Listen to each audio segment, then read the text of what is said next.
Thank you.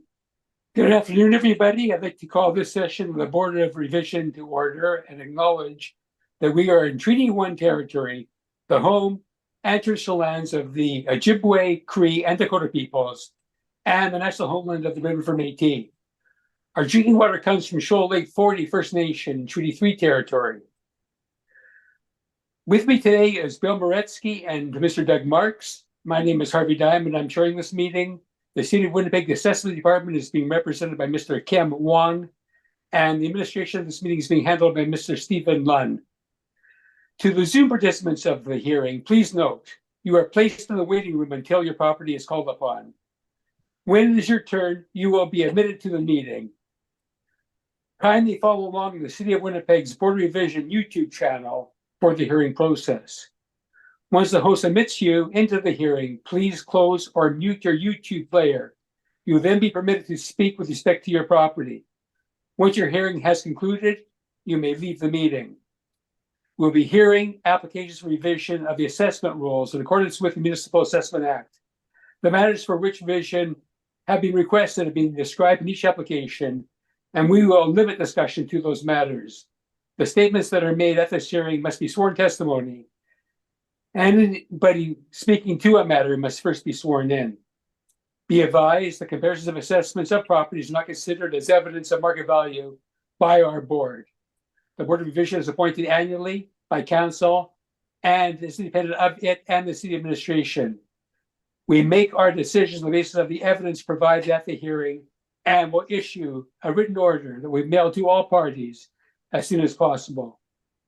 Please note that the board's decisions with respect to an application may be appealed to the Manitoba Municipal Board if the matter pertains to assessed value or to classification, or to the Court of King's Bench if the matter pertains to an application for exemption from taxation.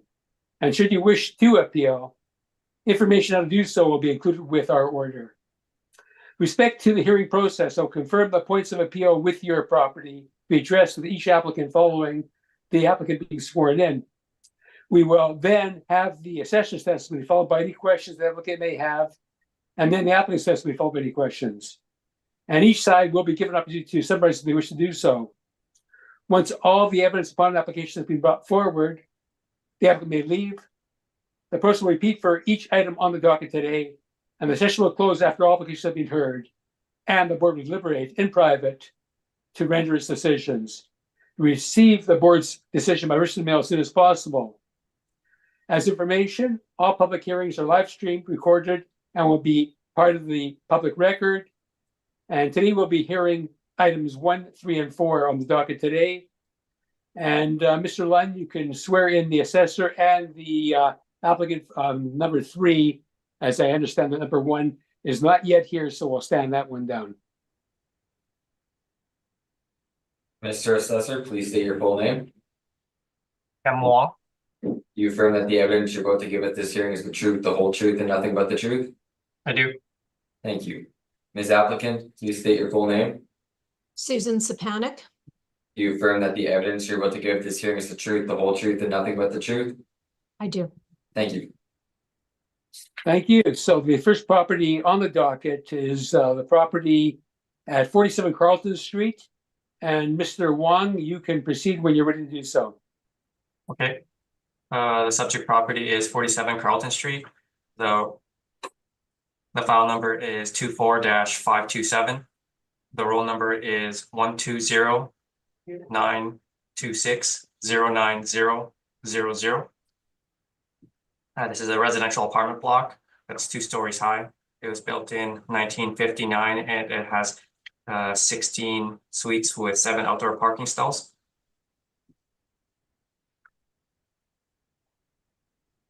On page 2 is a sale history of the subject property. The property was sold in 2018 for a value of $1,856,000. On page 3 is a picture of the subject property with its location.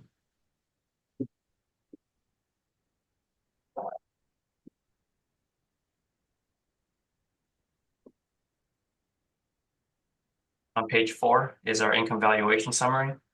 We used average rents of $900 to get a potential income of $172,000. We used a 4.3% vacancy to get an effective gross income of $165,000.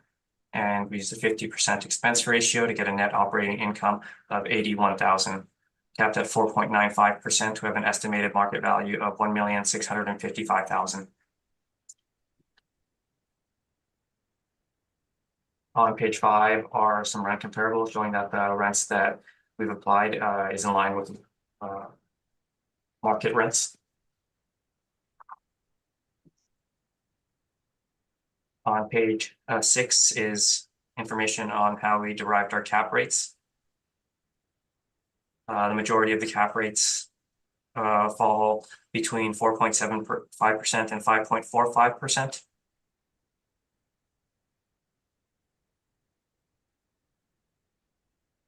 And on page 7 are some cap rate sales to substantiate the cap rates that the model is applied.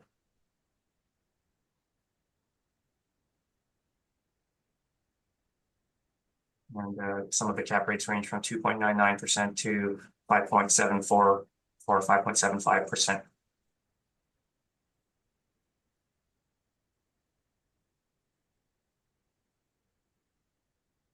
On page 9 is the income and expense mailer supplied by the owner for 2022.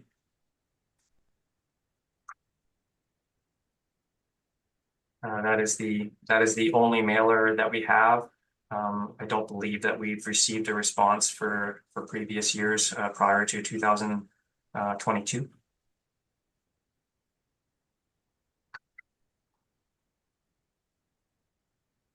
But we don't have too much actual information to go off of. In relying on the model, I feel that the model rent and the cap rate are supported by the market, and the 2018 sale for $1,856,000 supports the current assessed value of $1,655,000. I ask that you maintain the assessed value at $1,655,000. Thank you. Ms. Applicant, if you have any questions of the assessor, you can ask them now. I don't want you to give your evidence, which you'll have an opportunity of doing very soon, but any questions you have regarding the evidence that the assessment department has put forward. Yes, just on page 5 of your submission, Mr. Wong, Yes. I note that the comparable number 3 you've included has a majority of 2-bedroom units. Yes. And so the rents for 2-bedroom units are generally higher than for 1-bedroom units, you would agree? Yes. So if we took that comparable out, your average would be lower? It would be lower, yes. And you understand that for most buildings in Manitoba, rents are regulated such that a property owner cannot increase them above a certain amount prescribed by the province every year? Yes, the majority of the properties are under rent control. I am aware of that. I'm also like a lot of the properties or a property may apply for above the guideline rent increases if they can, I guess, make a case with the RTB. And do you have any information indicating that this property could make such an application? No. Thank you. Those are my questions. Thank you. Mr. Marks, any questions? Just one, have you been to this property, Sean? I have not inspected this property. Just the pictures that we have here right now, and that's it? Yes. Okay, thank you. No further questions. Thank you. Mr. Moreski, any questions? Yes, on the cap rates. Well, cap rate sales, sorry, page 7. So some of these sales are from almost 5 years back from the reference date. Does that affect the cap rate value? How far back the sale was made? Is there an impact on the cap rate? I'm not 100% sure how these sales might have been applied in our model. But typically speaking, when you're trying to find cap rates or establish a cap rate for a particular property, you would kind of take what's available and sometimes slightly older sales are used if maybe there aren't a ton of more recent sales. So the sales listed are pretty good, are cross-section, or not a cross-section, but a good list of sales that range from 2018 to 2023. And there's I guess a fairly even spread in there. As you can see, it sort of gradually increases from 2018 to 2023 with sales, with the four sales in 2021. The one for in 2023, 727 Sergeant seems to be an outlier on your cap rate column to the right there. Well, any idea what the reason is for that? Why it's so low compared to the others? No, I have seen some cap rates that are on the very low end of the range, but we try to look at a decent amount of the sales as a whole as compared to one, say, low cap rate sale. And that one is also an older structure too, built in 1955. That's not really a question, it's just a comment. Okay, on page 4.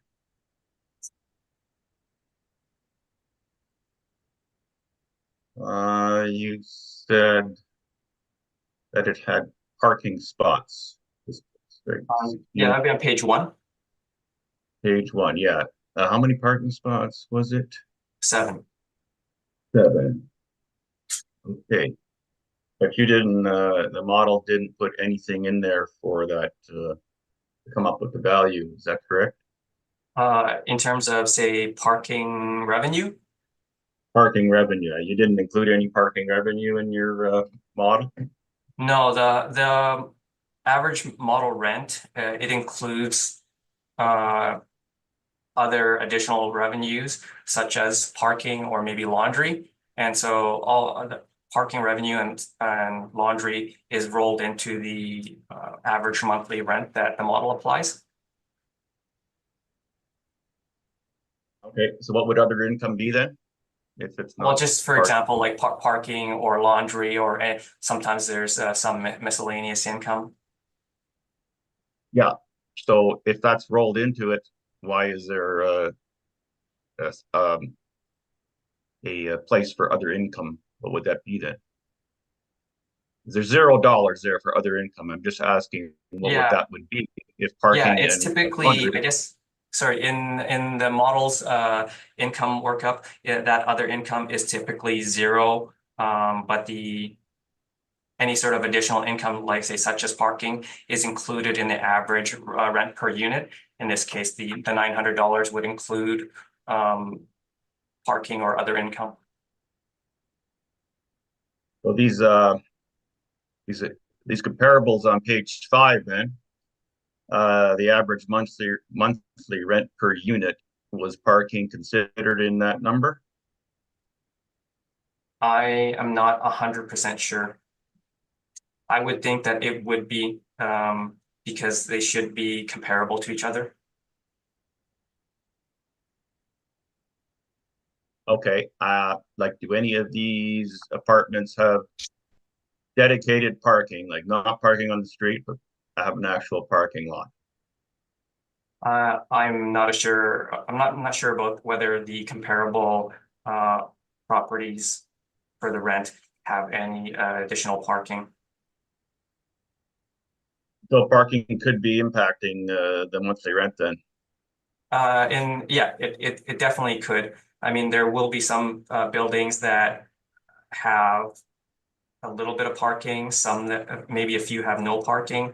But I think when you just sort of look at it, look at several comparables, I think some may have more parking than others, and so it would be, I think it would be included there as well. To maybe assume that all the comparables have a lot of parking or no parking, I'm not sure if that is the case. I think, you know, there would be some of the comparables would have more parking than others. No further questions. Thank you. Thank you. I have a few questions, Mr. Wong. I guess the first one is you looking at the comparisons that Mr. Moreski was just referring to. I see that all your comparisons that have heat included in the rent, but there's no mention of the situation with the subject property. Are you aware whether or not the tenant has to pay separately for heat? It appears heat and hydro are not included, but water is. So then, okay, so it's not, then you don't really have real good comparisons because everyone else has heat included and yours doesn't. I guess these rents might be a little bit higher. The comparable rents might be a little bit higher than what the subject property would be because of the fact that the subject property doesn't include heat or hydro. So that's a fair point. Yeah, so skewed. It's okay. So I don't know how to compensate for that. Can you help us with that? How will we compensate and reflecting the comparable rent that you're attributing? I guess the only way to compensate would be to if they were exactly the same, then maybe the subject property would have lower a lower rent applied. That would be a way to compensate to figure out an actual number. It would be hard for me to figure out. But with regards to the comparables, in this particular case, they do include the heat. But I guess typically speaking, some would include it and some wouldn't. But in this case, it does. So they're not the most ideal comparable in that sense. So why did you find us any comparables that didn't include heat? To be honest, I didn't notice it. I was just looking for properties that had somewhat similar suite mixes, and so as you can see, you can see the comparables have a decent amount of one bedrooms, which is what the subject property is comprised of. Yeah, okay. Now, next question I guess I have is how did the model attribute a 50% expense ratio? And how do you know that's accurate? The model takes into consideration all the income and expenses that are submitted by the property owners. Like we send out requests for information every year for property owners' income and expense information. And so it assembles all that information and it assigns, in this case, a 50% expense ratio because it thinks that this type of property typically would experience a 50% expense ratio.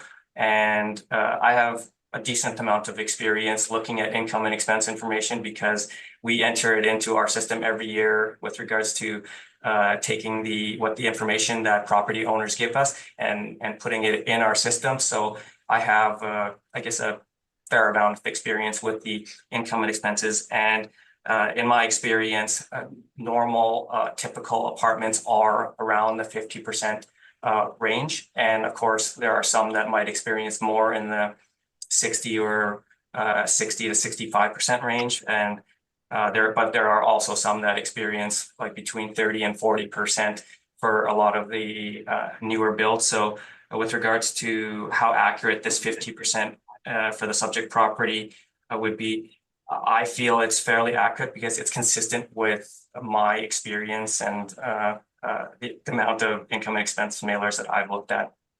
Okay, thank you, Mr. Wong. I think you answered that well, but I guess the next thing would be too, if the heat was not included, the expenses would be less for gas or electricity because the tenants are paying that. So would the model have reflected that in coming to 50%, or did it maybe miss that?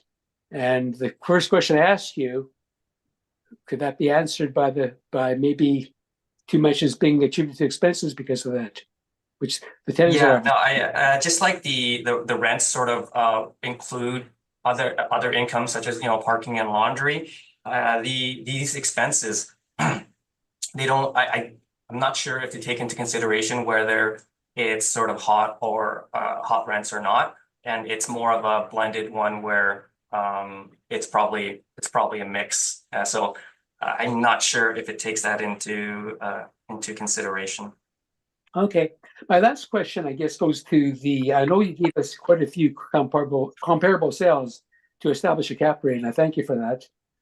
It's somewhat helpful with the limitations that Mr. Mareski pointed out. But I guess I'm looking at multifamily, and I see that the 20% range would be 475, and you've got 495 here. So this property, although it's not brand new, do you think that that's a fair cap rate based on the tables that the city themselves have, I'm sure follow? Yeah. I feel it's a fair cap rate because typically smaller buildings such as this, whether it be 16 units or 10 units or 6 units, they're typically more accessible to a larger market, a larger group of potential buyers. That's what I've noticed with regards to cap rates of smaller properties, is that they tend to be a little bit lower and even lower than the 4.95. So I feel that it is a fair cap rate for this particular property, and looking at the overall value of the property, I feel that the cap rate is especially fair when you consider the overall estimate of value, because I feel it's very much in line with some of the sales that I've seen of similar properties. So when you look at it as a whole, I feel that the cap rate is fair. Okay, thank you, Mr. Wong. You've answered all my questions. So that completes the evidence of the assessment department. So Ms. Sapanek, you can go ahead with your evidence at this point. All right. I'll try not to be too repetitive in terms of describing the building. But I would want to point out that the one-bedroom units are very, very small in this building. They have a living room, a kitchen, a small dining room, a bedroom, bathroom. The kitchen is a small galley-style kitchen with a fridge, stove, wood cabinets, laminate countertops, and a single sink. So there's no dishwasher in these units. The bathrooms are also very small. They're a one-piece shower tub combination and a pedestal sink. So there's not even room for cabinetry in the bathrooms in these units. Those items do impact rent for units, the type of amenities, layout, and that. Just while it's on my mind, in terms of heat and hydro, yes, the tenants pay the heat in this building. There is some heat paid for by the landlord, because the landlord has to heat the common area, the hallways. And so there is, I just didn't want there to be any confusion that there isn't a portion of it that also gets paid by the property owner in this case. The evaluation method to be used here is the income approach. And it is my submission that the actuals for this building are the best source of information for what what should be used in terms of the income approach. And so I'm going to take you to page 2 of my written submission. And you will see towards the bottom there, the income for this property is outlined. 16 one-bedroom suites, and the average monthly rent was $832 a month. That was exclusive of the parking stalls and other miscellaneous income that the property owner receives from tenants. I just did a quick mathematical calculation. On a per suite per month basis, the additional income works out to $1834. So if it were included in the above, you'd be looking at average rents of about $850 a month, which I note corresponds to pretty close to comparable number 4 in the assessor's brief.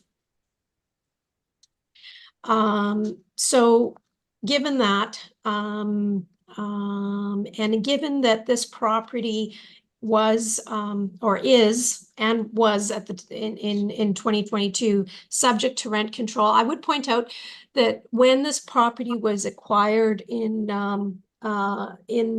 late 2018, the property had been renovated before it had been sold, so that we were not dealing with a situation with a building where there's sometimes referred to as lift, where an investor will buy a building that has maybe is tired, and the investor can then put in some money, do some renovations, and apply for an above guideline increase. That's not what this building is. So these rents are rent controlled.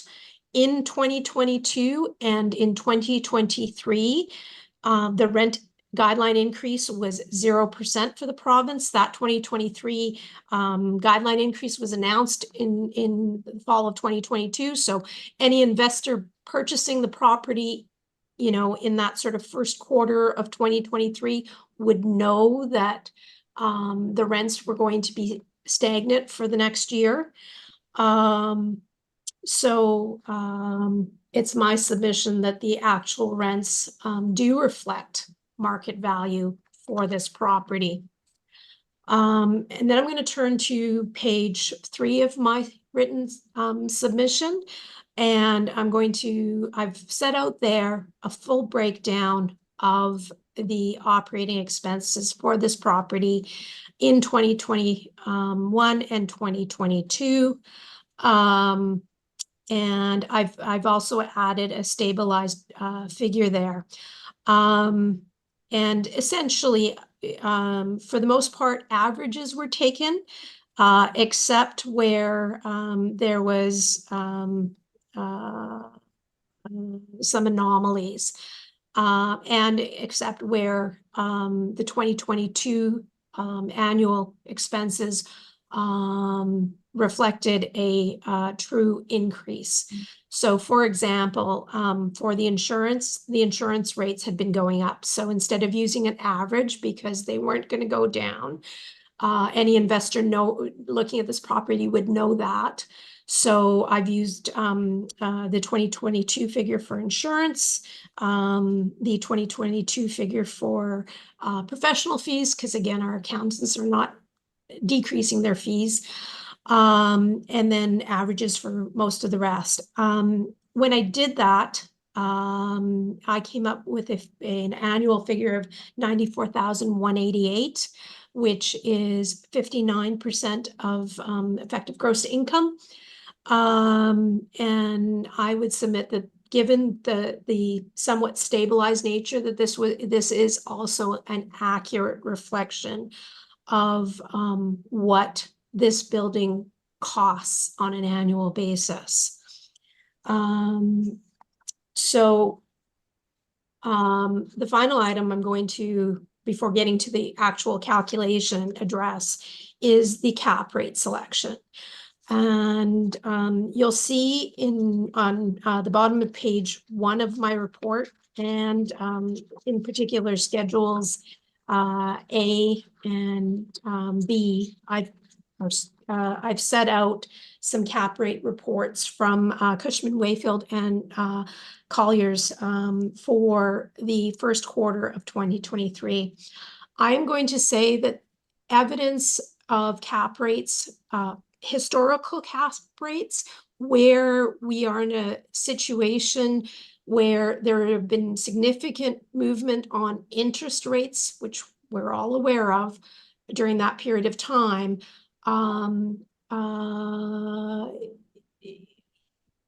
You can't use historical data because there's too much volatility.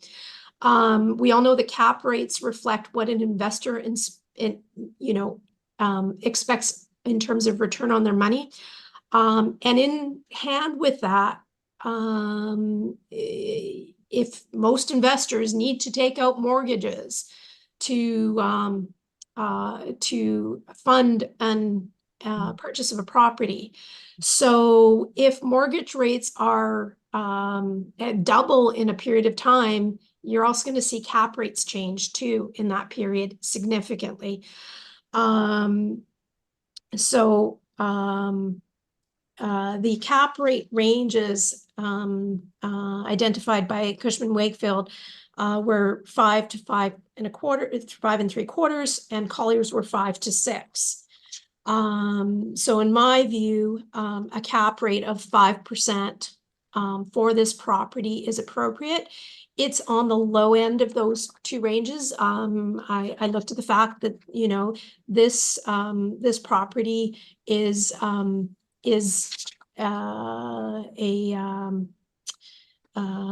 sort of a quality billet. It's steel frame. It's not all wood construction, which would impact differently. And this building had been renovated. The suites had been renovated. So now I'm going to take you to the bottom of page 3 and into page 4 of my submission, taking the gross income, essentially the actual, applying the vacancy rate outlined in the city's model, and adding the other income in, we get an effective gross income of 154,000. The actual expenses stabilized at the 94,188 gives us net operating income of 62,220. Applying that 5% cap rate, we get a value of 1.244 million. So subject to questions, that is my submission. Thank you. Mr. Wong, any questions of the applicant? Yes. Are you aware that the current owner purchased the property for 1,856,000? I am aware. Okay, and I guess you currently feel that your valuation of 1,244,000 is reasonably accurate representation of market value? I do. Okay. I think the market's changed from the time this property was purchased to the first quarter of 2023. Okay. That's all my questions. Mr. Mareski, any questions? None for me, thank you. Sorry? Yeah, I'll go. Page 3, you got the total stabilized expense of 94,188, Correct. and your comment is 59.67 of EGI. So I'm just wondering why you have it been at 60.22 below. Ooh, I'm wondering if I did a typo. Let me see what the actual.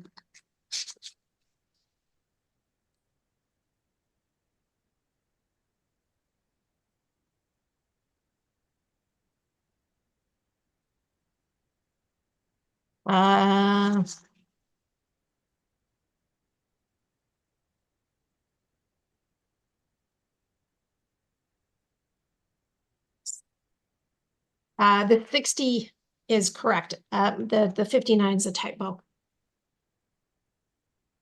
Okay.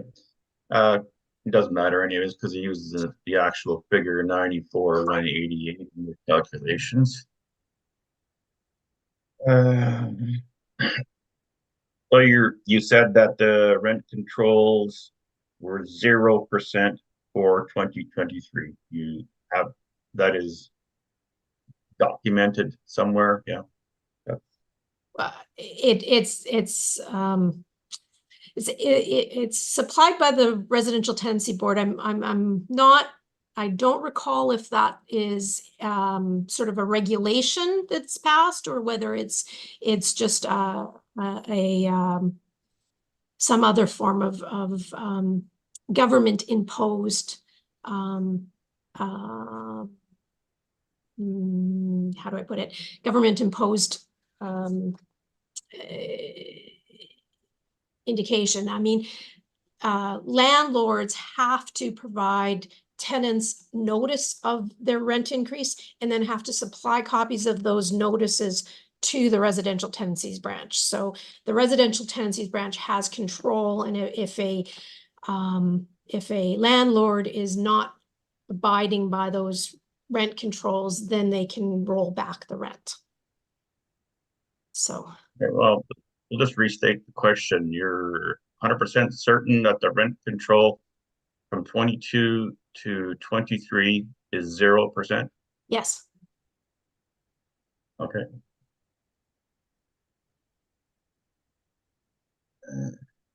Rate 5%. I don't think I have any other questions, Mr. Chair. No questions. Okay, thank Further you. questions. Mr. Marks, any questions? None for me, thank you, they've been answered.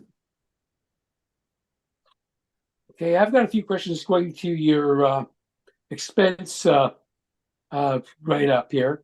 Mm-hmm. So your first expense, you've indicated that your insurance were actual in 2021, $29.94, and they went up significantly in 2022, and you stabilized them at the higher rates. And your position is insurance rates never go down. And I'm going to just say I don't think that that's correct. We have what we call hard insurance markets and soft insurance markets. And when insurance companies have a lot of losses, sometimes some pull of the market, there's less insurers, and they can add, then they ask for higher premiums.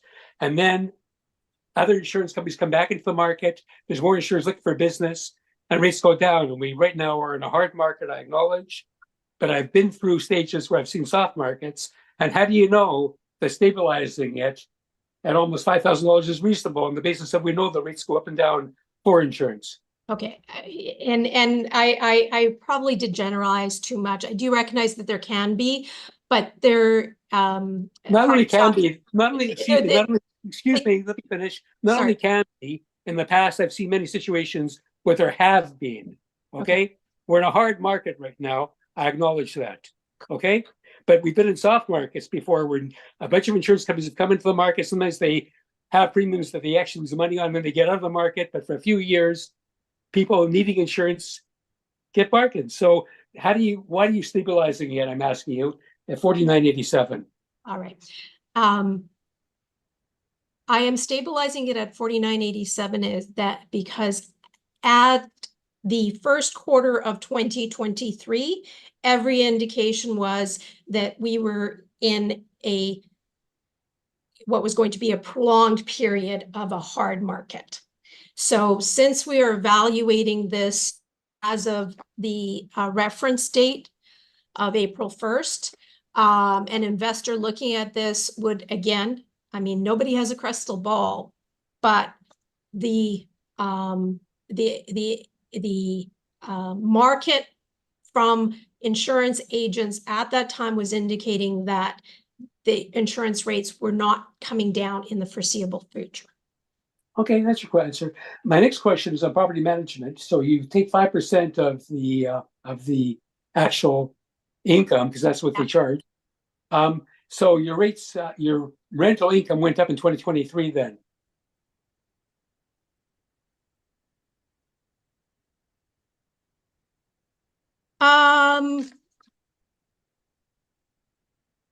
The difference between 2022, and the stabilized is 2022. I should make that clear. I am using a calendar year 2022 because this property reports financially in No, just answer my question. I'm trying to, But you're stabilizing it higher than you did in 2022, and I acknowledge that rents are going to go down. But if you stabilize it higher, that means rents have had to have gone up. Do you not agree with that? it, Or else your information here is wrong.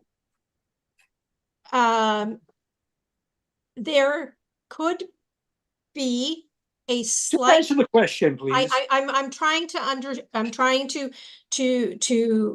answer that question, and there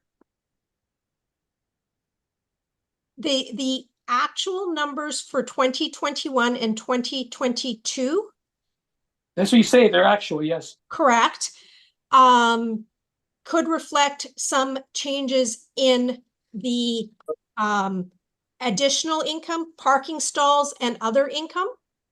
Could or did? I need to, if you can you bear with me, I'll look at something that might give me the actuals to give me the Okay, but answer. still, my question still hasn't been answered, even if that's the case. The fact of the matter is that if they are charging 5% for management and you have a higher amount, that means the rents have to go up. Will you at least give me that?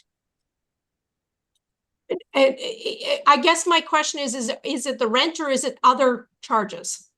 Well, if it's only 5%, the other charges must have gone up significantly. I think astronomically.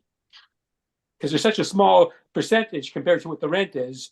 I think we're talking about pennies against dollars for sure. Yeah, and some of it may be the timing of rent increases.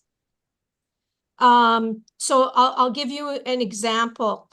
If you're using a calendar year, because rent increases apply to the suites, if there is a increase in 2021 that happened in, let's say, December 1st, and you took the average rent for that suite, it might be so for 11 months, I'm just going to use round figures so that it's easy to calculate. For 11 months, the tenant paid $830, and then for 1 month, they paid $840.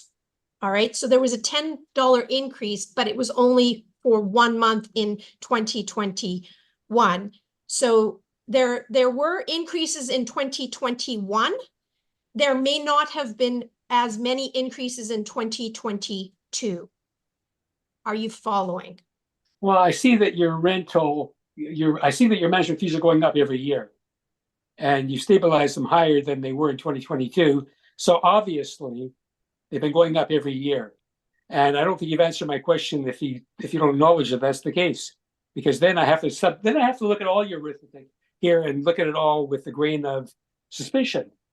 Because I think that's an easy answer to give me to the question. I just asked you if rents have gone up. And if you're taking 5% of rent and you have a higher amount, I think it had to have gone up. Yeah, And if you don't tell me that, and you're trying to evade that, and I think that I'm now suspicious of all your arithmetic here. Yeah, and it's, you know, I am human. It's possible I've also made a mathematical error or I've transposed a number. That is possible.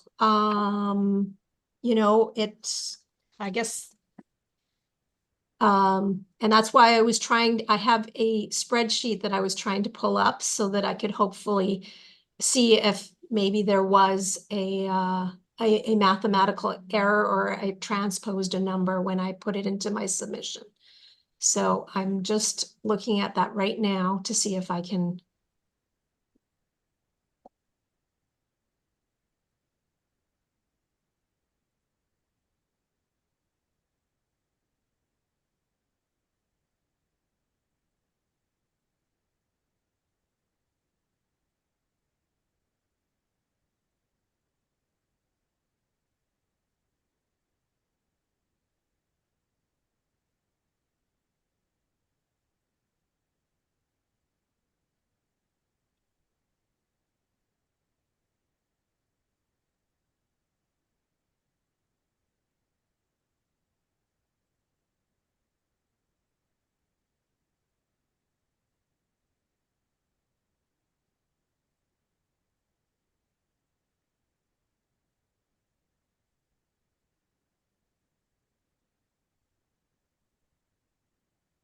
Okay, I have an answer for you.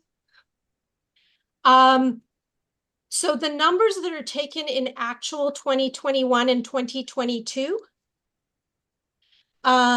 those numbers were prepared by the accountant for the property owner. And they applied the 5% on, on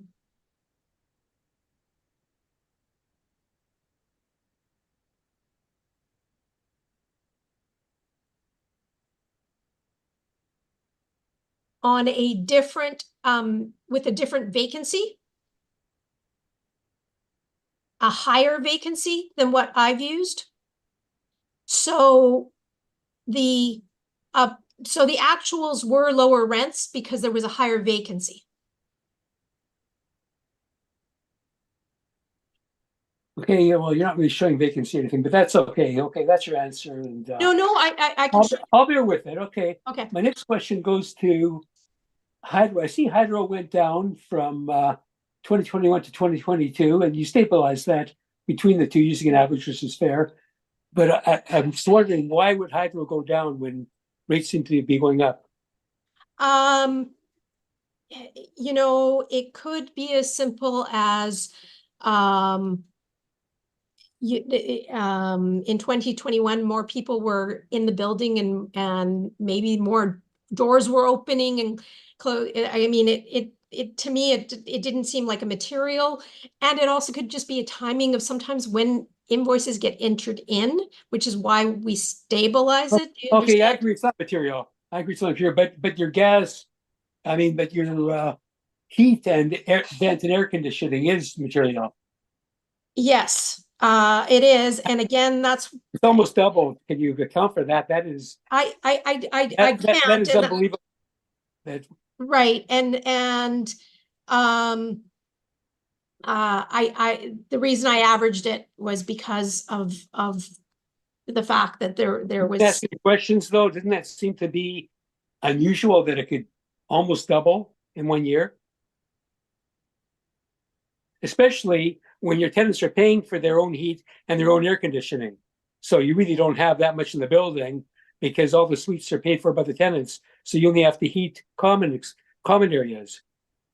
yes, and again, I don't have I don't have an explanation for it, and that's why I used the average. Yeah. Well, I have to ask you questions because I'm looking at this and I'm trying to help you here, but I have to look at the numbers that you provided, and that's why I'm asking you the questions. You know, I understand, and unfortunately, I don't have a more information on that one. Yeah. Okay. And I see that waste and snow removal goes from 0 to 5,622, Right. and I don't know why it would be 0 in 2021, and how you got to 5,622 in 2022. Right. If you notice, I have a little asterisk there. I know I Because couldn't find the answer though. right below the table, right below Yeah. the table. Previous years, 2019 and 20 have costs of 13 and 15, approximate. I just rounded. So I stabilized it at 2,000. What I suspect might have happened there is that the snow removal for 2021 ended up in 2022 in the accounting system, because I cannot believe that we had 0 in 1 year. So if 2019 was 1,300, and 2020 was 1,500, it seemed to me that 2,000 as a stabilized number seemed reasonable.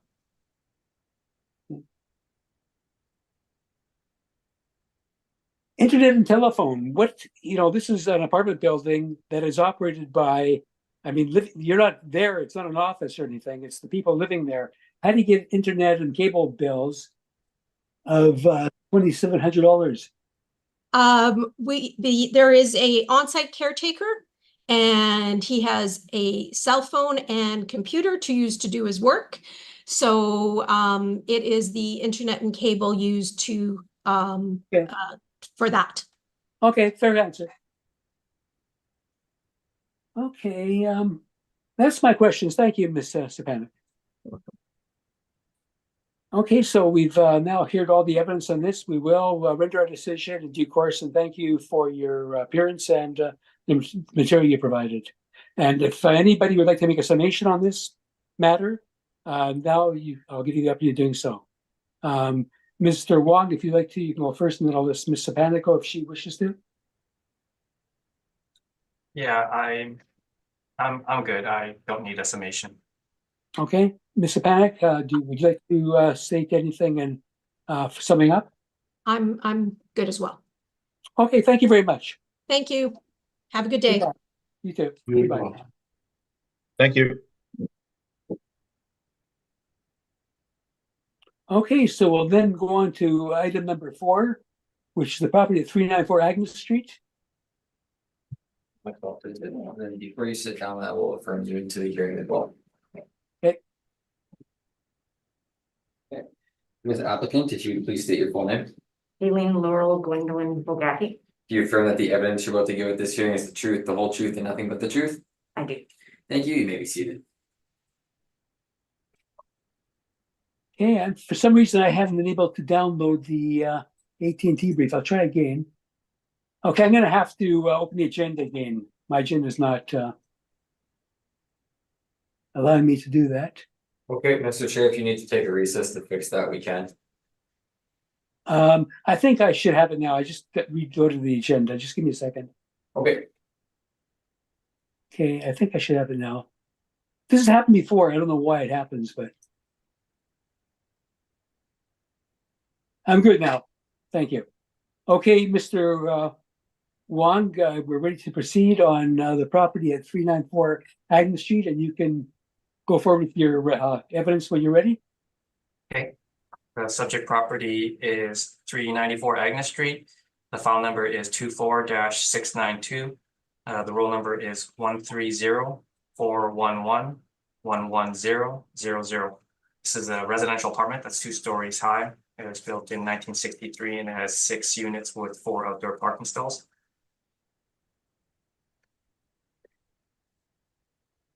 On page 2 is the sales history of the subject property. It sold in 2008. There is a $1 consideration sale, but the sworn value for that sale was $250,000. On page 3 is a picture of the subject property with its location.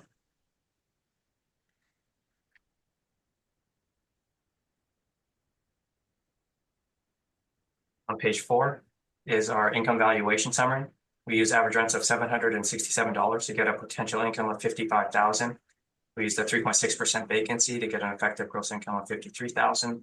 We used a 54% expense ratio to get a net operating income of $24,000. Capped at 5%, we have an estimated market value of $484,000. On page 5 are some rent comparables showing that the rents we've used are in line with what's in the market. On page 6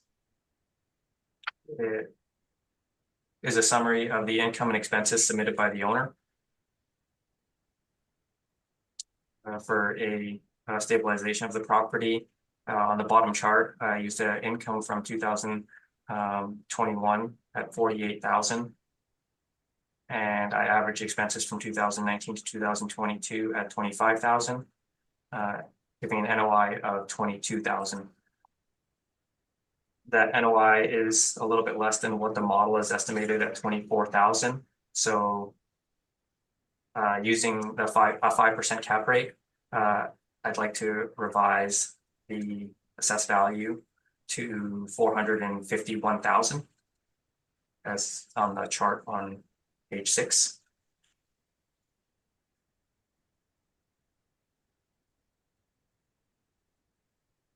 So on page 7 is information on how we derived our cap rates, with the majority of the cap rates falling between 4.75 and 5.45%. Okay, Mr. Wong, I'll just stop you there just in case. So, the applicant, have you heard that there's a revision in the value to 451,000? Is that acceptable to you, or do you want to go forward? I want to go forward. Okay, thank you, Mr. Wong. Please proceed. And on page 8 are some cap rate sales, which range from 2.99 to 5.75%. And these cap rate sales substantiate the cap rate that the model is applied for the subject property.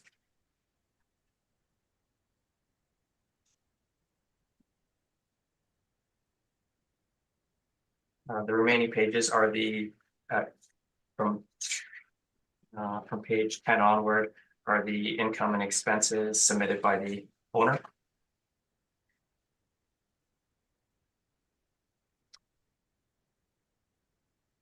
So the model cap rate that has been applied is supported by the market, and the adjusted NOI that I presented on page 6 is supported by the actual income and expenses. With that being the case, I ask that you accept a revised value of $451,000. Thank you. Okay. So, Ms. Bogacki, if you have any questions of the assessment department, you can ask Mr. Wong those questions right now. Don't give your evidence, but just ask questions. You'll get an opportunity to provide your evidence very soon. Okay, so there are some errors in the property description. There's one error there, and I think there's two. So I tried to have this corrected the last time I was here. How do I get them corrected? Like, because I brought these forward last time I was here, and they're still on my file. And Okay, you know what? We're not sure what those questions are and what's. Sure. So the maybe you number of can- parkings is wrong. Sorry. If you ask Mr. Wong what you think is incorrect here, and if you want to ask how you can get that corrected once and for all, you can Yeah. probably answer those questions or at least help you in that regard. Okay, so the outdoor parking is listed as 4. When I bought the property, it had 4 parking stalls. It no longer has 4 parking stalls. No. Okay, you're asking questions though, so you, okay, so, okay. Mr. Wong, Ms. Bogacki is saying that there's no longer 4 parking stalls there. How did she get that corrected? Yeah, we can have a discussion afterwards. Like normally a 311 inquiry, which she has made. She has made a 311. Ms. Bogacki has made a 311 inquiry. I actually called her, I think yesterday, but unfortunately I didn't get through, so I left a voicemail message. But basically, if there's any discrepancies in the attributes of the building, we want to get it up to date. Okay. And we can do that. We can do that over the phone or email or whatever. All right, so the parking is small. I don't know that it's going to change the assessment very much, but the construction class is C, masonry bearing walls. So I don't really know what that means, but my building is wood frame on stucco. There is a small masonry bearing. Ms. Bo, excuse me, I think right now you're asking questions. You'll have an opportunity to give your evidence very, very soon. Oh, okay. Do you have any other questions though of the assessor? I do. Okay, go ahead. Okay, so I think the most important one is on page, or several, are related to page 6. So on page 6, you used my income from 2021, which is my highest income. And Yes. as much as I wish that I had been able to maintain that, I have not, and my income has gone down significantly for 2022 and 2023, which information you should have. And it's also going to be low for 2024. And so is it normal to average somebody's expenses, but use their best income here only and not average that? I think in this particular case, what typically happens with the property is that it is more along the lines of what happened in 2019, 20, and 21. And the drop in 2022 it appears to be a little bit of an anomaly, considering that it's lower than in 2019.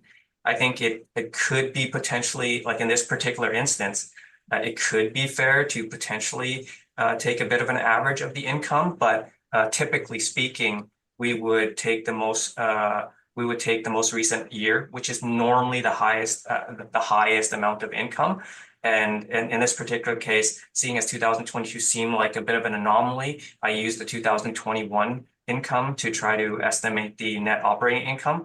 But at the same time, like I said, you could have potentially used an average of maybe all 4 years to try to take all that into consideration. You could. Okay, so I think and I request that we either take an average so that there's a consistency between, because this is not a small anomaly. Things have gone very badly for me. And it's going to take some time to recover from. I still haven't recovered. And so and since it's I mean, the short version is I think that this is not a blip. It's a sign that something is wrong. You have my 2023 income as well. And so you can see that that was also very, very bad. And since the effective date is 2023, and you have that information, I think we should either be using 2023 numbers or we should be using consistent averages for both income and expenses. So I'm okay with either one, but I think that would be more fair to me.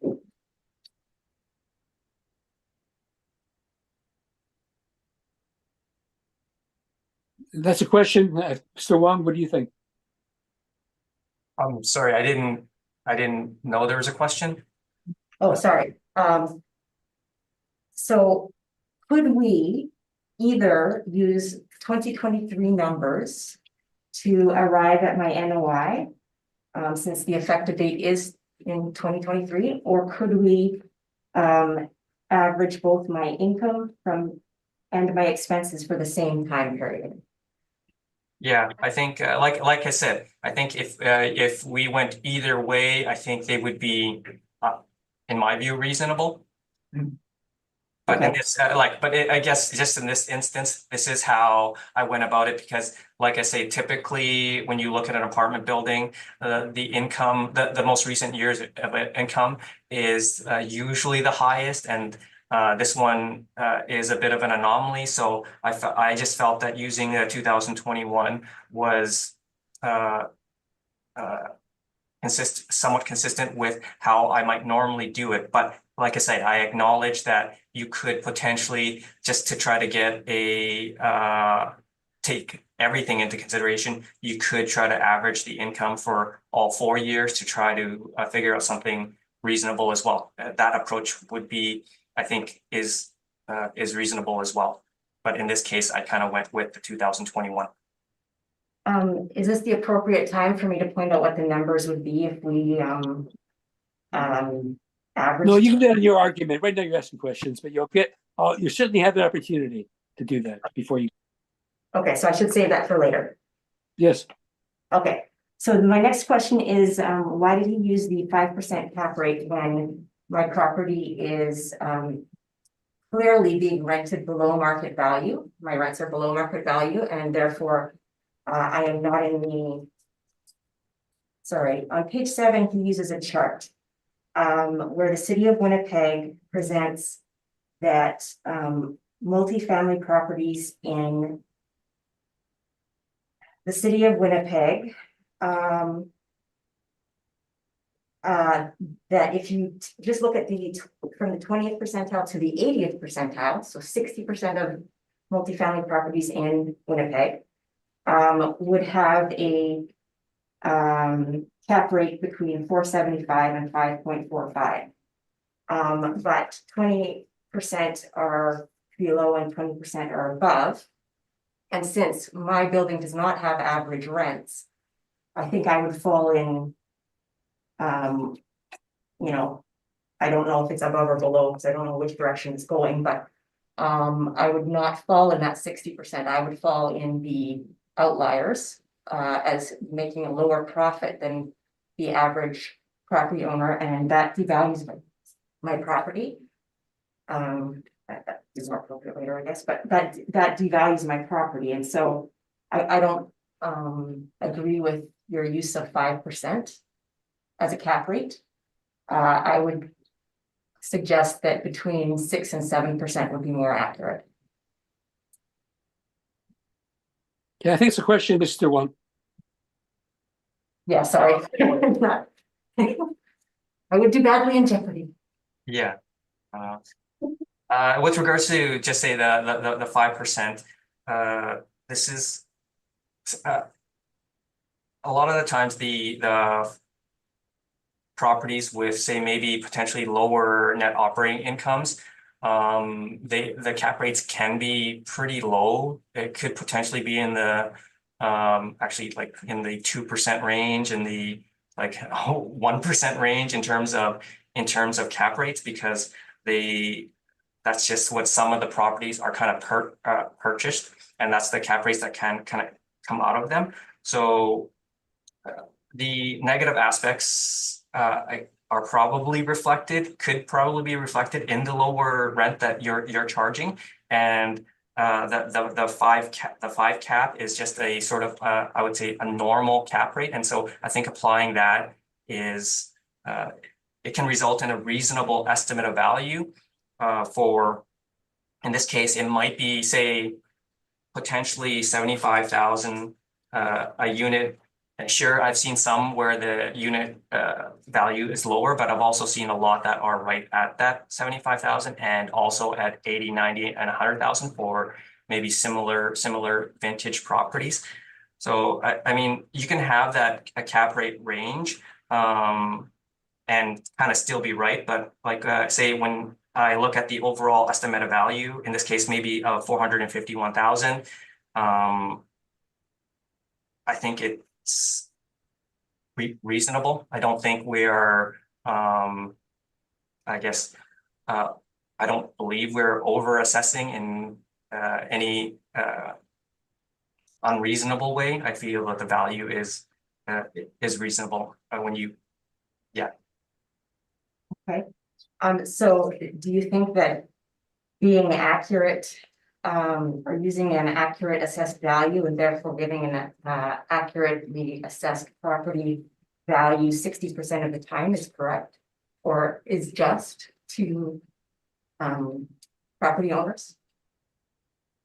I believe that's what this chart Like is. we try to do our best to try to have accurate estimates of value for every single property for all the properties in Winnipeg. It's a fairly large, there's a lot of properties in Winnipeg, and our task isn't the easiest task in the world. There will be times where maybe the value estimate is a little bit high, and I'd like to think that we would acknowledge that when it is the case. But there's also times where, say, maybe we're undervaluing some properties, and I guess we don't hear too much about those properties. But yeah, like I said, I would like to think that we try to acknowledge instances where the property might be overassessed.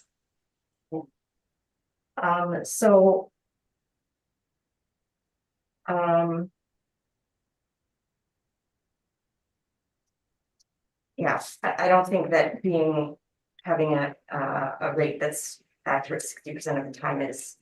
Okay, right now you're asking questions, okay? You can certainly give us your thoughts when you give your evidence, but Right. do you have any questions for Mr. Wong? Yes, I do. Okay, go ahead.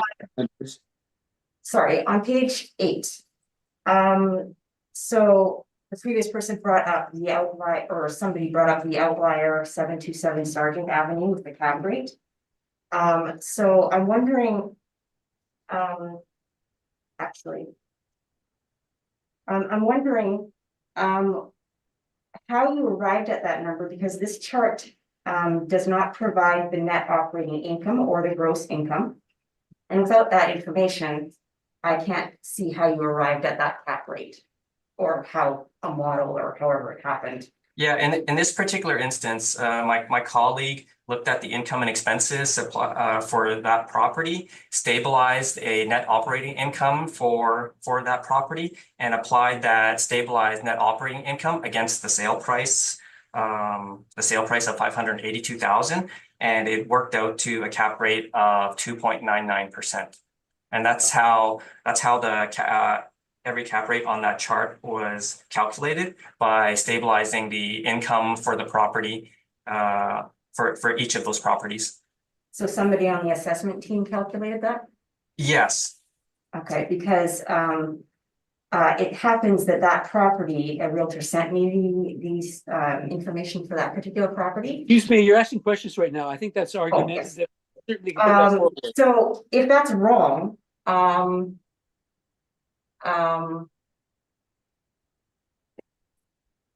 I'm not sure how to put that in a question, so I will try and remember all of these things when I come back to my.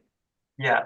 No, I think the cap rate sales that I've sort of shown, they're more meant to sort of substantiate some of the cap rates that the model has applied, and it's not necessarily meant to say that this is representative of all types of properties, or this one cap rate is how it is heavily weighted in how the model estimated cap rates. It's not necessarily meant for that. It's just meant to say that the cap rate that the model has applied for the subject property is reasonable. And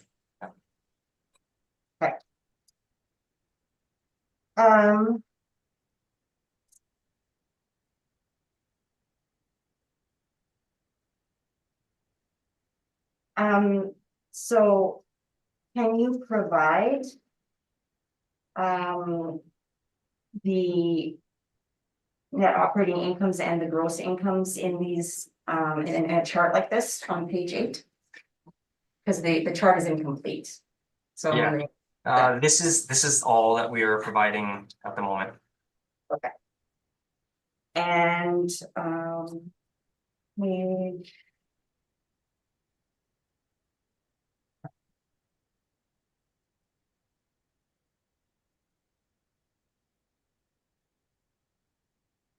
I'm going backwards.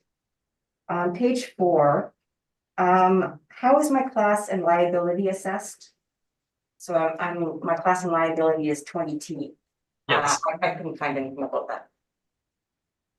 Yeah, the information on classification of properties is available online.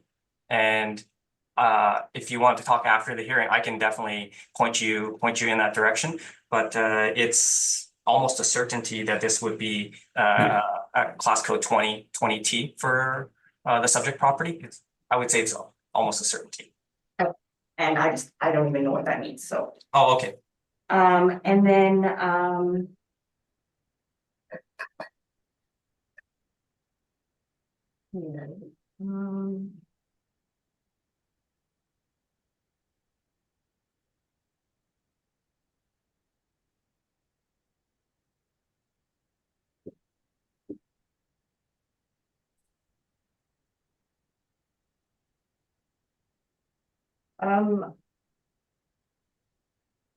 I'd have to spend a minute or two for the examples, but I feel that you haven't been entirely consistent on numbers as it according to timelines, like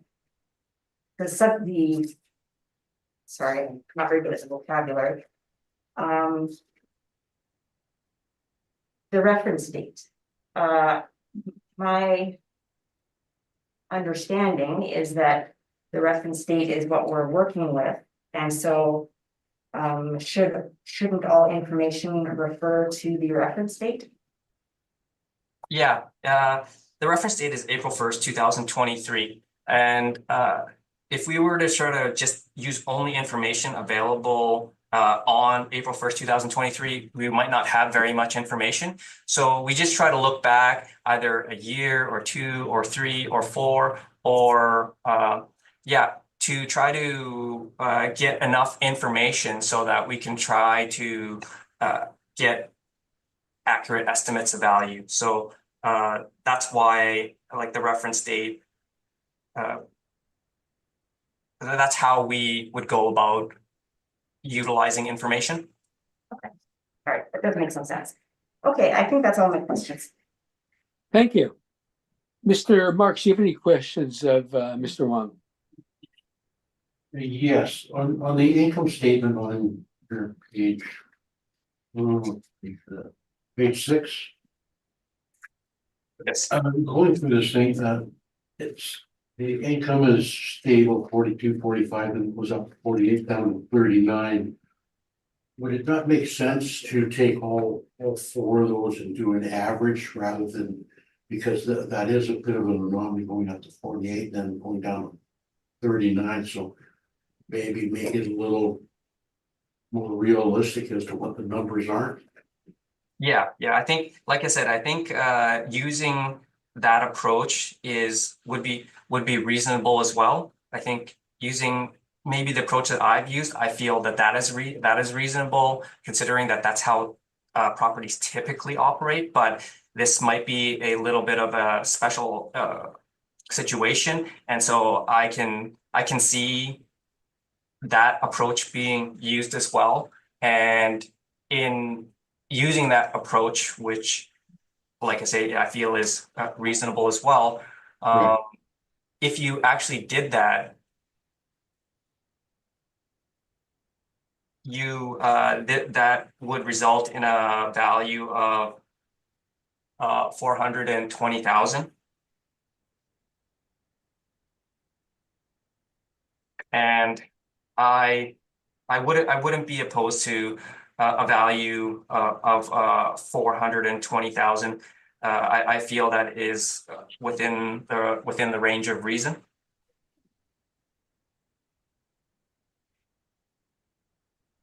Okay, and one other question, 2023, we can only go to April, but if you broke it down month by month, does it look like it's going to be closer to 39,000 for income? I'm sorry, can you say that again? For the income for 2023, you can only go to April, but if you took it down by month, would it also be around the $39,000 mark for 2023? I'm not really too sure. I haven't looked at the 2023. Like, we typically don't get month-to-month rent rolls. I understand that.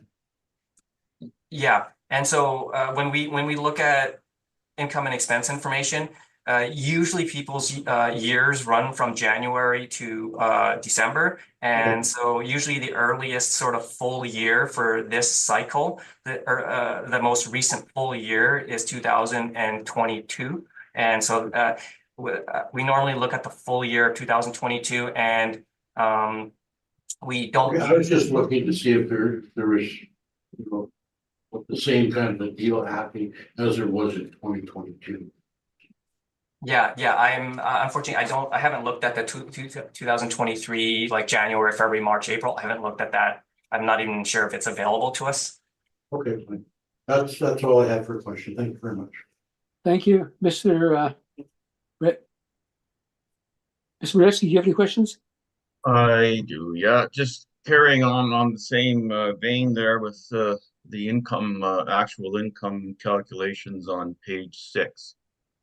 You said when you were answering Ms. Bogatki's questions that you could go with two ways. You could average that income, or I believe you said she was reasonable in saying that 2023 would probably be close to 2022. Did you say that? No, I didn't. I probably didn't speak anything about 2023 because I don't think I've looked at it. So, Oh, would I say? Sorry. Okay, let me restate my question. Yeah. Sorry, I have to restate the question. The average of the 4 years, you said you'd be okay with that, or using 2022 value. using 2021. Well, I think you said that 2022 would also make sense. Oh, that okay. would make sense as well I when guess you brought that if forward. yeah, if I did say that, I think I misspoke. My two sort of maybe approaches might be to use 2021 because that's normal. Typically, the income increases, and you usually use the most recent year. So using 2021 because it's the highest value and it's typically the most recent year. that would be reasonable, and that's kind of what I did initially. But I also said that if you took in, because of maybe the unique situation of this particular property, to try to include the most recent lower performing year, you could look at an average of the income for 2019 to 2022. And if you did that, that would result in a value of $420,000. And I wouldn't be opposed to a value of $420,000 because it's within the realm of reason for this property. Okay, so then if I can restate this, if you did say that that was reasonable to use the 2022 value as the income, you are taking that back now. Yeah, if I did say that, I would say I misspoke, and yeah. Okay, fair enough. So you think that averaging them out is a reasonable avenue to I think pursue you on could this? do that as well, and I think that would be reasonable. So what is the average income value that you came up with? $420,000. That's the value. What is the average? Not the value, just the income value, income value? For 43,576. 43,576. And that gave us a value of 420K. Correct? Yes. Yeah, the value of the property. Okay, fair enough. Then just carrying on with a couple of other things here, if you don't mind.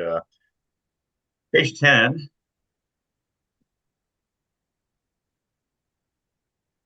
It's just for my own curiosity here. Maybe you can answer this question or not.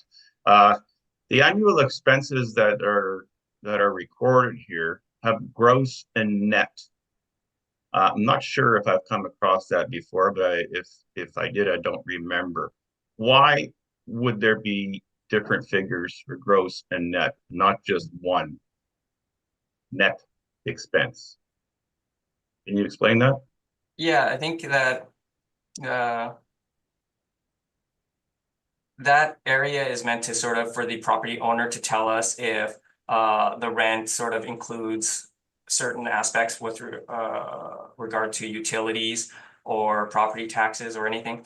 And if they did say, if the tenant indeed paid for everything, like if the tenant paid for everything, then it would be a net rent. But if certain aspects like the utilities were included, then it would be a gross rent. And this is just what the owner has indicated it to be a net rent. And I probably think it's more of a gross rent for this particular income statement. Or you mean growth, or do you mean rent or expense? Rent. I'm talking about the expenses, right? Yeah, you're talking about the expenses. Oh, you know what? Yeah. I'm actually not sure what was meant by that the two columns in terms of gross and net. I'm not totally sure. Okay.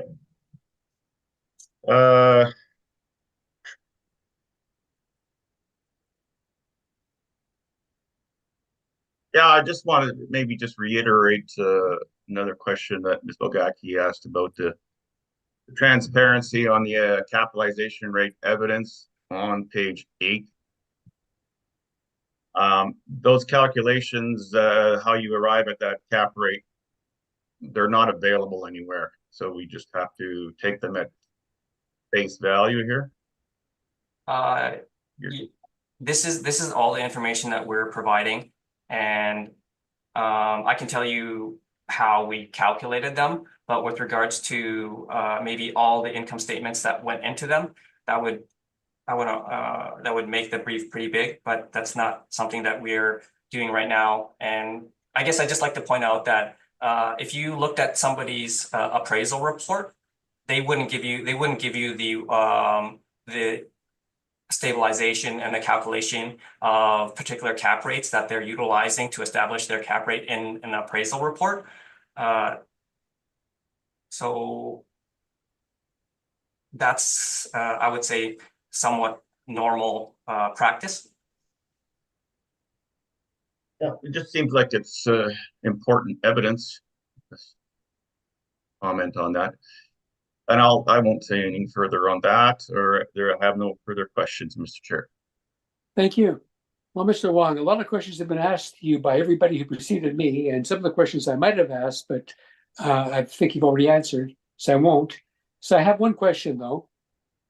So you're indicating that you thought it would be reasonable to average the expenses. You came up with a new NOI on that basis and a capitalized rate using your 5%. Is that a recommendation? Yes. Okay, thank you. That's my only question. So, as applicant, you now have a recommendation at $420,000. Are you prepared to accept that? I'd like to continue. Okay, and you have certainly you have the opportunity of doing so. So we now will hear your evidence. Okay. So, I'm not a very organized person. I will attempt to present my information in as sensible a way as possible. I still feel that the cap rate used is not correct for my case. Well, I have something that was not submitted as evidence because it pertains to other years, but it does contain information that is applicable. May I use it? You can't file anything, certainly, because there are rules on when things have to be filed. Well, I shouldn't say that. I should actually meet with my panel members to make that determination, and I think we have to. So if you have evidence that you say you want to submit now late, we have to determine whether we're going to hear it or not. I could say ordinarily we don't, but I'm only one person here, and I'd have to speak to my other panel members who might not agree with me. So would you like us to go in camera and make that? What exactly do you want to submit so we'll know? Well, sure. So I have a letter that was written by a realtor for a different person where different circumstance where the assessed value of the property was pertinent. And so it relates to the date, to different dates than we're talking about right now. But it explains why he recommends a certain cap rate. And I think that the information he explains, he says it better than I can. Yeah, but that's not your building, so how do we know that? Oh, it is about my building, sorry. So For your building? yeah, I have a letter a realtor wrote on my behalf defending that the assessed value of my property was below market value, and that on the dates he is providing the information for, he uses a 7.5% cap rate, and he explains why. I don't necessarily think that 7.5 applies to this date, but I think the information behind why he chose that is still pertains and. Okay, I think that, I'm going to say, Ms. Bogacki, I think that you can make an argument without seeing that particular letter. You can certainly emphasize it. I don't know if that letter would be that helpful because it's a different date, etc. And we don't even know who the realtor is at this point, and he's not giving testimony. So if you want to use that, certainly you can do so in your argument. Okay. Verbally listen to it. Yeah, okay, I'll do that. And if you find that if you find that you really want to submit it, then we'll go on camera and we'll decide whether we'll let you do that or not. And I don't want to make a determination for my panel because, as I said, we all have to come to that conclusion. And I'm just for myself right now. Okay, so I'll just use his words to help me express myself. Go ahead. So there's a couple of approaches that can be used to determine the value of a property. The preferred approach would be the income approach. This is where the actual income is taken into consideration and a cap rate is used to calculate the value. Based on the rents shown, the income for the building was below market value, and the income for my building is still below market value. This could have been driven by the RAP program, which is a government program that funded some renovations to my building. And in exchange, I agreed to provide very low rents for a period of 10 years. And so that's correct. It was driven by that program. And then RTB registered rents, the RTB controls how much you can increase the rent per year. And so although I have been making use of above guideline rent increases, that's a process that is a many-year process to get rents comparable with market value, and has not yet been achieved, and therefore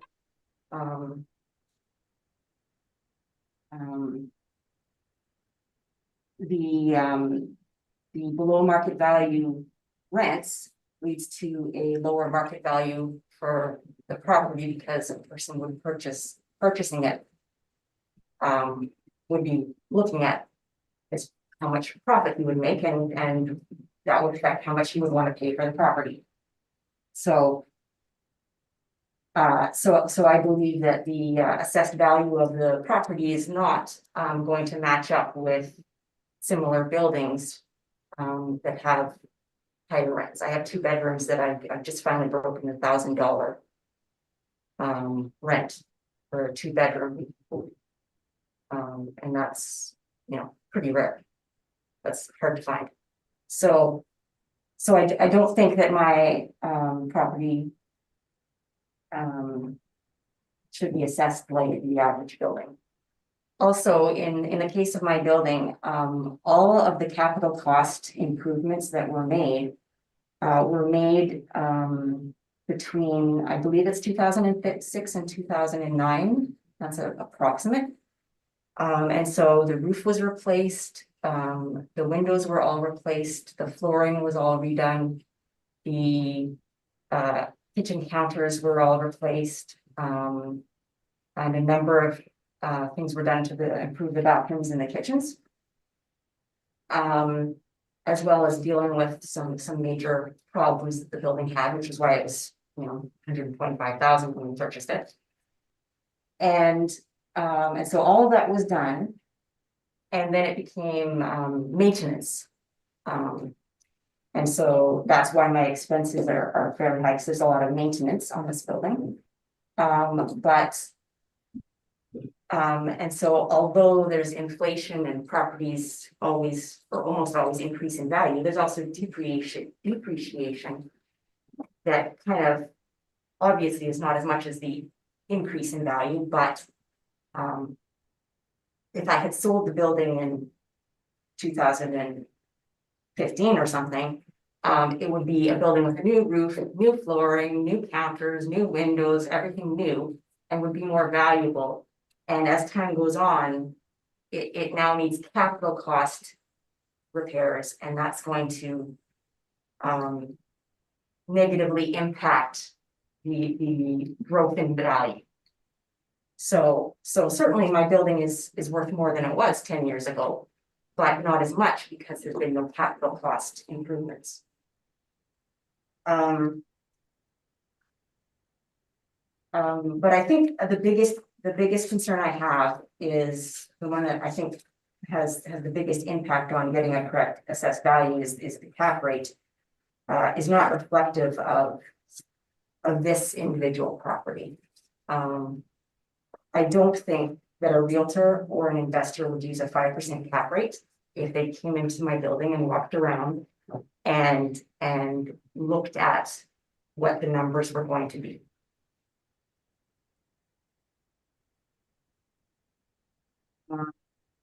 I can also answer a previously asked question.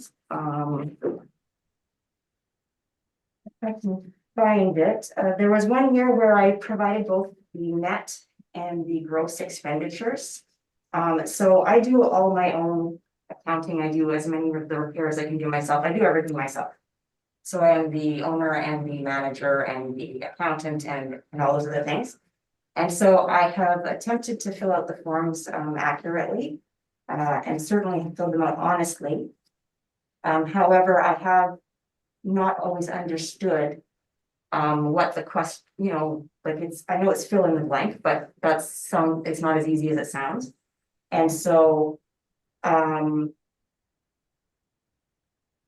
in previous years did not understand what the goal of the questionnaire was. And so, when the federal government asks me questions about my income and expenses, they want to know what my profit margin is, because they're going to tax me on my profit. But what I now understand is that the city wants to know what my building is worth, and that's measured in a different way. And so I've amended my 2023 information so that it reflects what I think the city needs to know to correctly assess my property. And that was provided with my evidence. And so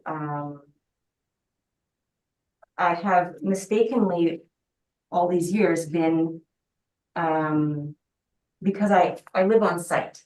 And so the federal government wants me to reduce the expenses that I claim by 1/6. Because that impacts my how much I should be taxed, because I'm getting the benefit of living in the building. But that doesn't apply to this situation. You want to know how much does this building net if I wasn't living in it, and how much are the expenses regardless of whether I live in it. And so I should be using my gross expenditures. And then on the form titled I don't know what this is.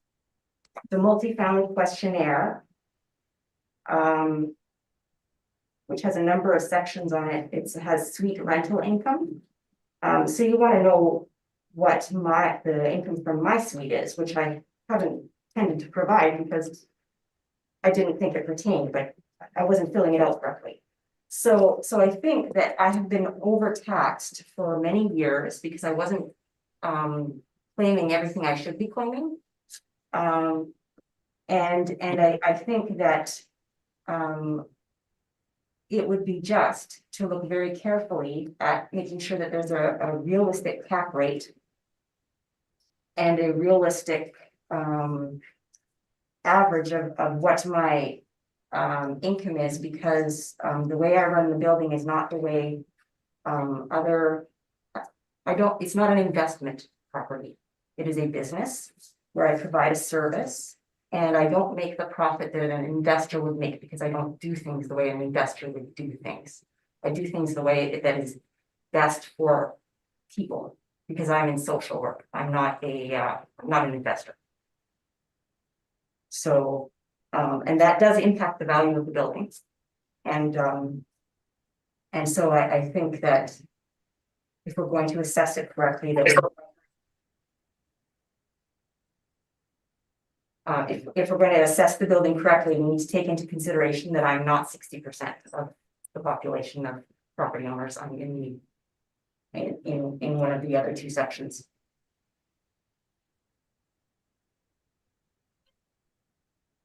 I don't know if my argument makes sense, but like if I've been able to express it correctly, but I think that's all I have to say. Okay, well, thank you very much to, I'll let Mr. Wong ask you questions and then my panel members, and then I'll ask you. Mr. Wong, any questions?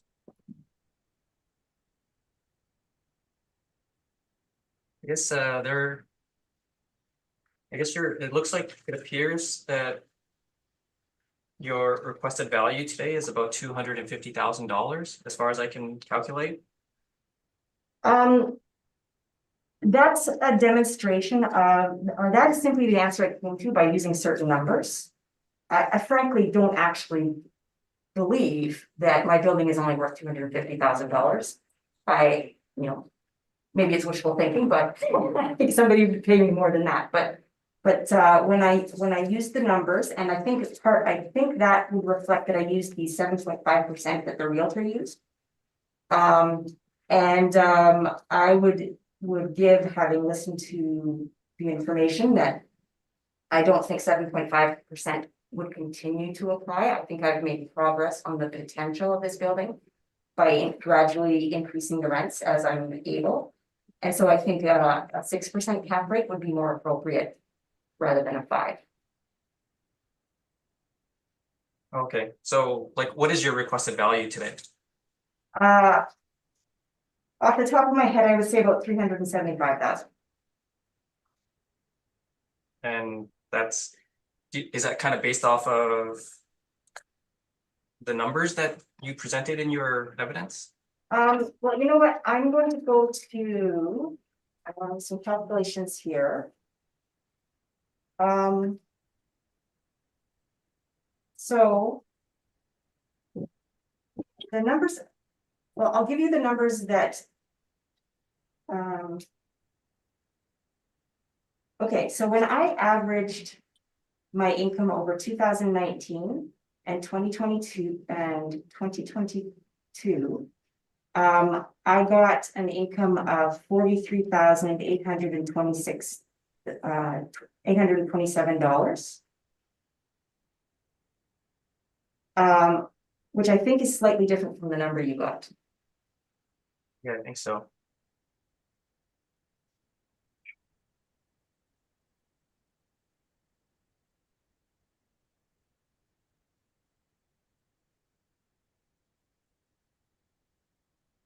Yeah, you're correct. I actually.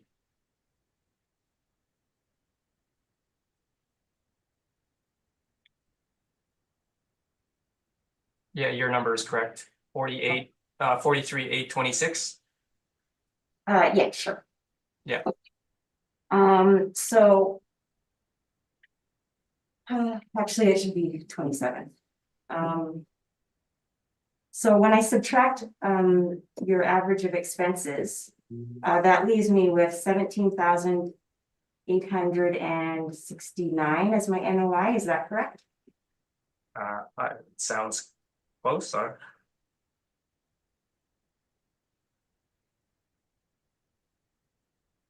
Okay, and when I divide that by a cap rate of 6.05%, then I get a value of $295,035.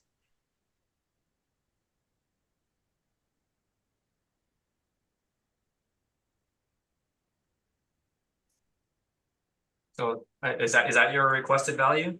Yes, yes. So I'm actually going to go with that. That's my request. Okay. Can you repeat that number, please? Sure. 295,000. Oh, sorry, I said cents. $295,000. $295,357. And that was a cap rate of how much, I'm sorry? That was a cap rate of 6.05%.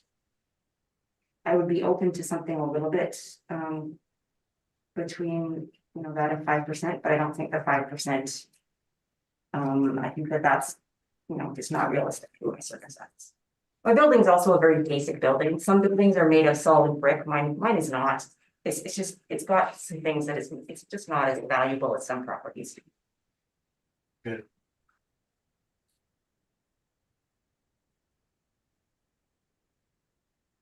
And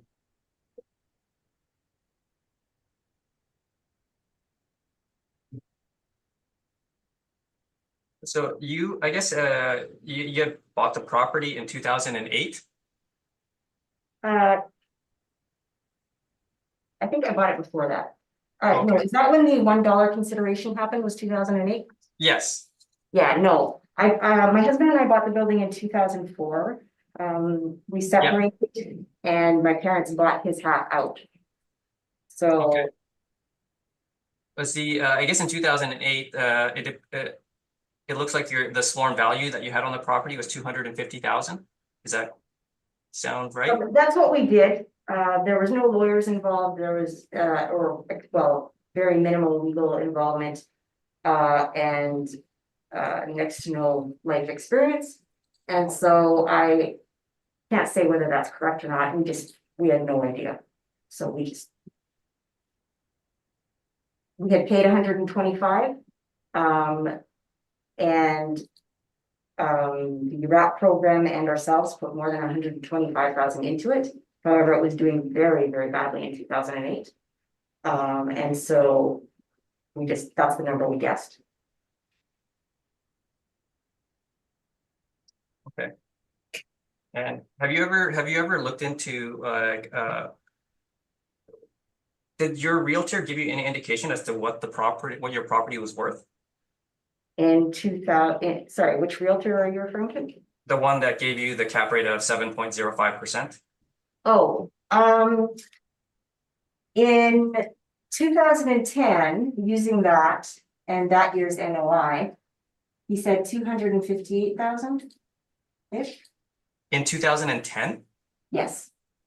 Oh, that letter's from 2010? No, the letter's not from 2010. It's from this year. I'm going through divorce, and so I need to provide information of when my husband and I reconciled, what the building would have been worth at the time of reconciliation. So what was the value in 2010? He said 258,000. In 2010? Yeah. And is that 7.05% cap rate from 2010? Yeah, that's what he used. Okay. Okay. No, that's I guess We also I'm used- just saying the cap rate, the market has changed a lot from 2010 to, like, the reference date for the subject property is 2023. Right. And so I'm saying, like, I was just wondering, like, in 13 years, the market has changed a fair bit in terms of residential properties appreciating in value and cap rates compressing significantly from 2010, between 2010 and 2013. So yeah, no, I just wanted to try to understand where these numbers were kind of coming from, and to know that they're coming from 2010, it just sort of it's pretty. It was a while ago.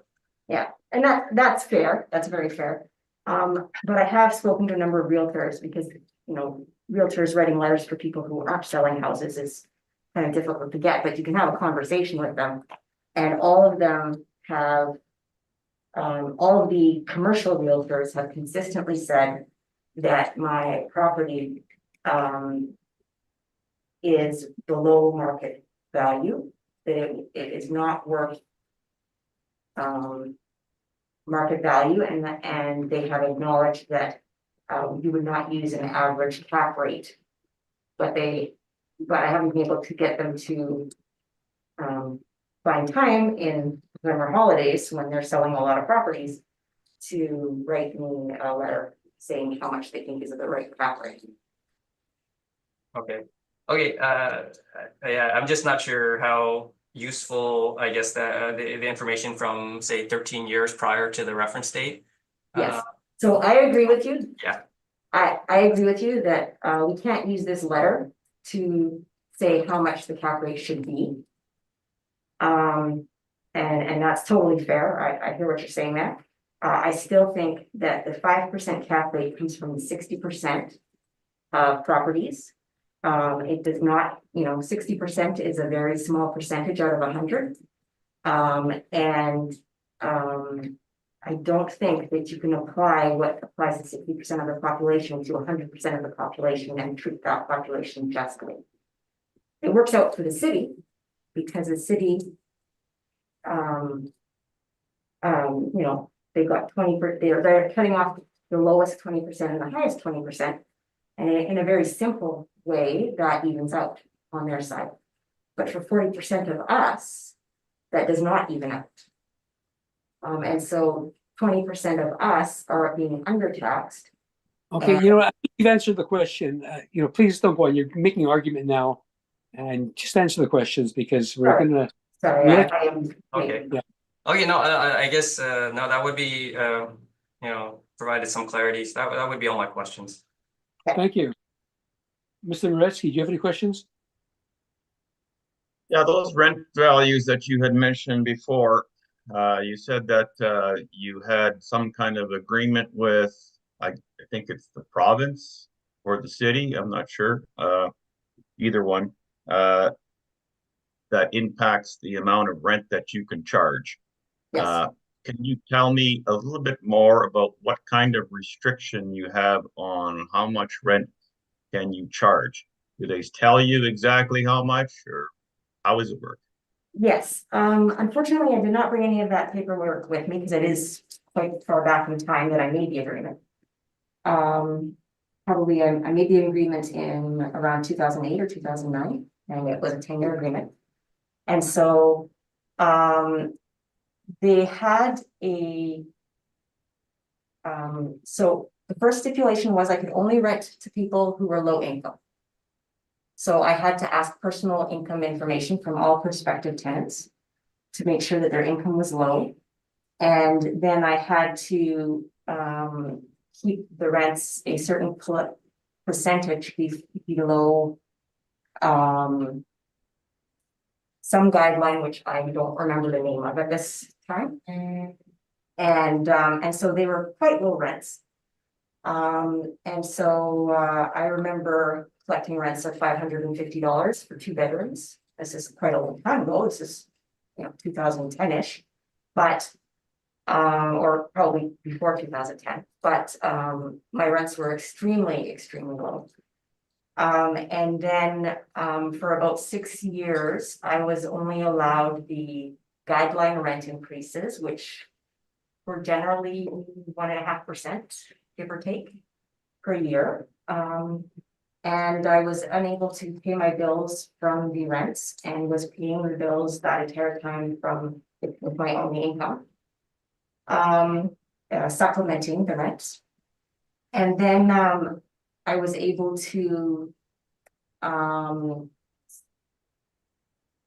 I guess a number of us convinced RAP that we needed rent increases.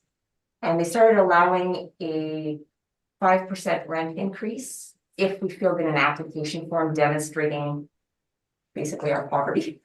And so I think they allowed me a 5% increase 3 times in the next 4 years. And so my rents were still extremely low because that it helped, but it didn't solve the problem.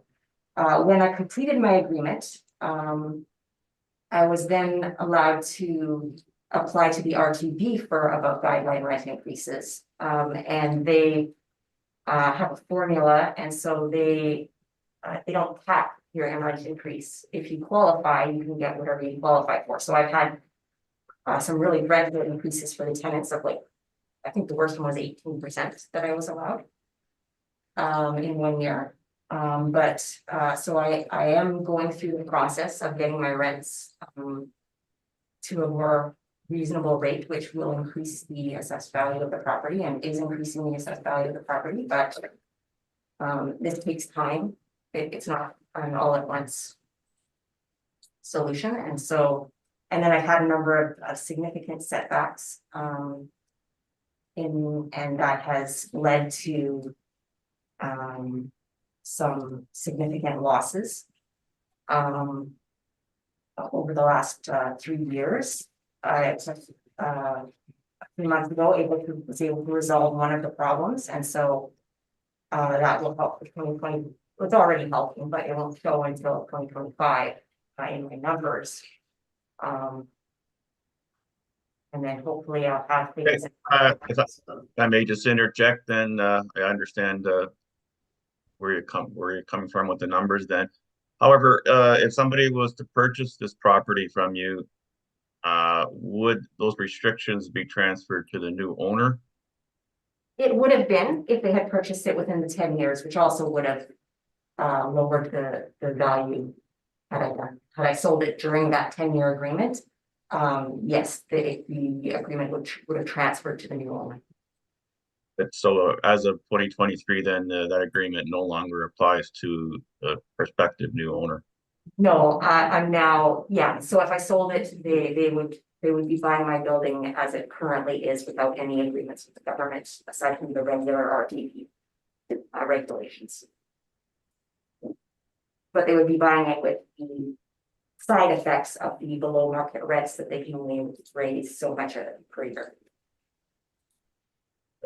So they would be tied to the rents that you already are charging. Exactly. Is that correct? Yes, they could manage it differently and change that over time, but they would start where I leave off. Mhm. So just on your presentation here, it looks like where you really differ with the city is in the expenses that you have for this place. Is that correct? Yeah. And also the capitalization rate. So you had a net operating income of 17,000 and something, correct? In 2023, yes. It says 17,661, but I heard a different figure with you and the assessor talking there, something slightly different. Yes, so the number that the assessor and I were discussing was if we were to average 2019 and 2022's income as well as expenses, then that would leave us with a slightly different number, but they're both 17,000, which was why I was okay with using either option because they're very similar. And there used a vacancy of $7,500 in that calculation. You're still using that, right? Yeah, oh, sorry, go ahead. The 17,000 that comes from the 2023 numbers, yes, includes that vacancy because that was a bad year. 2023 was a bad year. As well as 2022 and 2024. As well as 2022, you said? Yeah, so the respondent pointed out that 2022 was a bad year and that you know, sometimes properties have bad years, but unfortunately I'm having a very long bad one. And so mine is at 3 years at this point.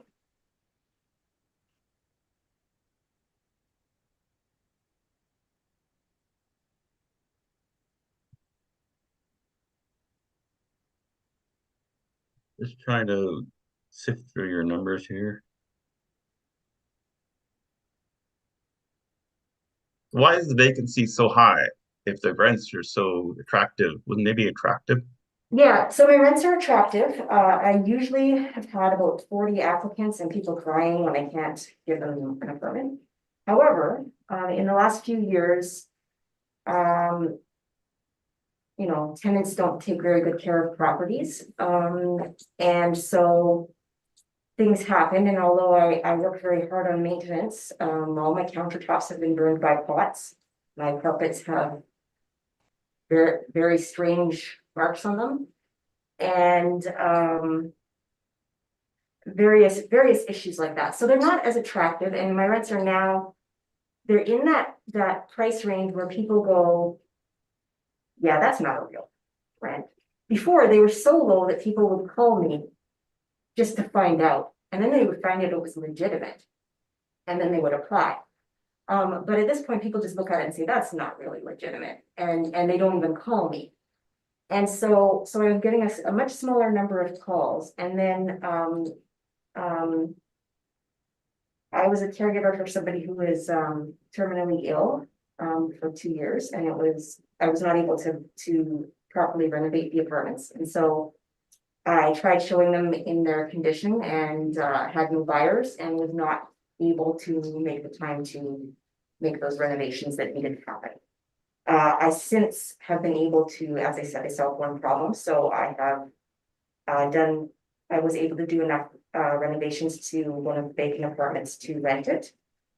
It wasn't to an ideal standard, and the consequence of that is you get a tenant who won't take as good care of it. However, it's rented, and so my vacancy has decreased. I now have one apartment that is rented. It's a 2-bedroom, but it's rented for $500 because that's the only option I had. Because its condition is so serious. I sent some photographs, there's a carpet picture in there, for example. And the wall pictures, the bathroom, you can see that the apartment is in need of extensive renovation, so I've had to make an agreement to rent it to somebody for $500. Basically like it was a bachelor, because half of it's not really Okay, if I can just ask you one question, then maybe you can sum it up. So is that this 13.74% vacancy rate, is that kind of a stable level that you, is that what you believe, that it's at a stable level now, that that's going to be the case? No, I've A one-off situation in 2023. it's a one-off situation, but it's extensive. It's not like, like I had a bad couple of months. This is, 3 years of circumstances that could not be corrected. And I think that devalues the property. Because if somebody bought my property on that date or on this date, they would have a lot of work to do.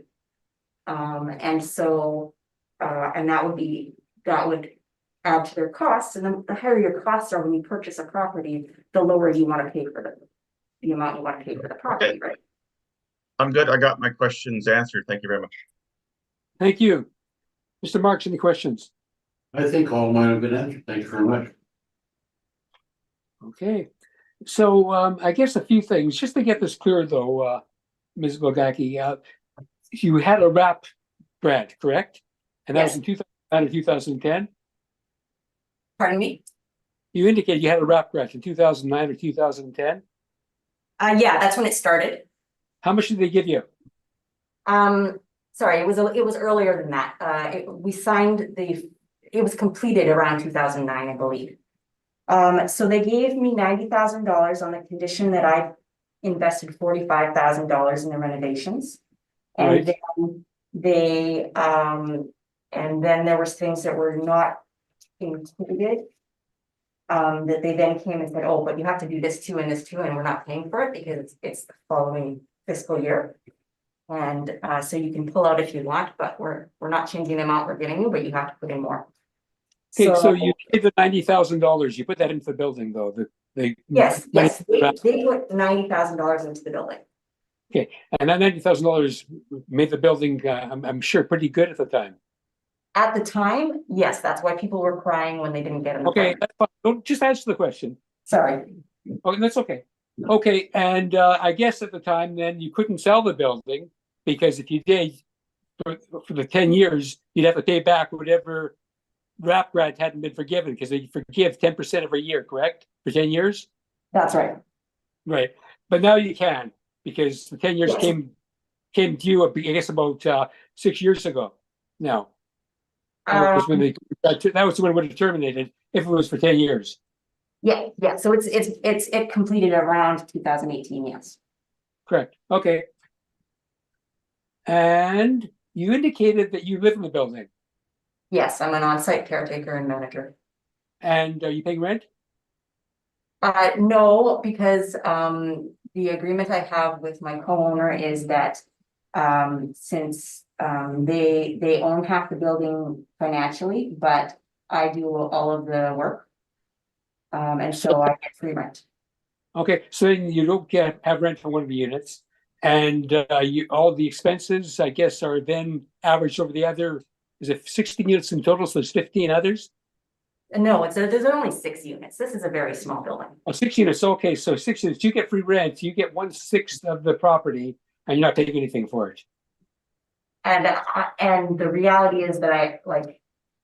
Okay, no, you answered the question. I do not pay One tax cash here. for it. Yeah.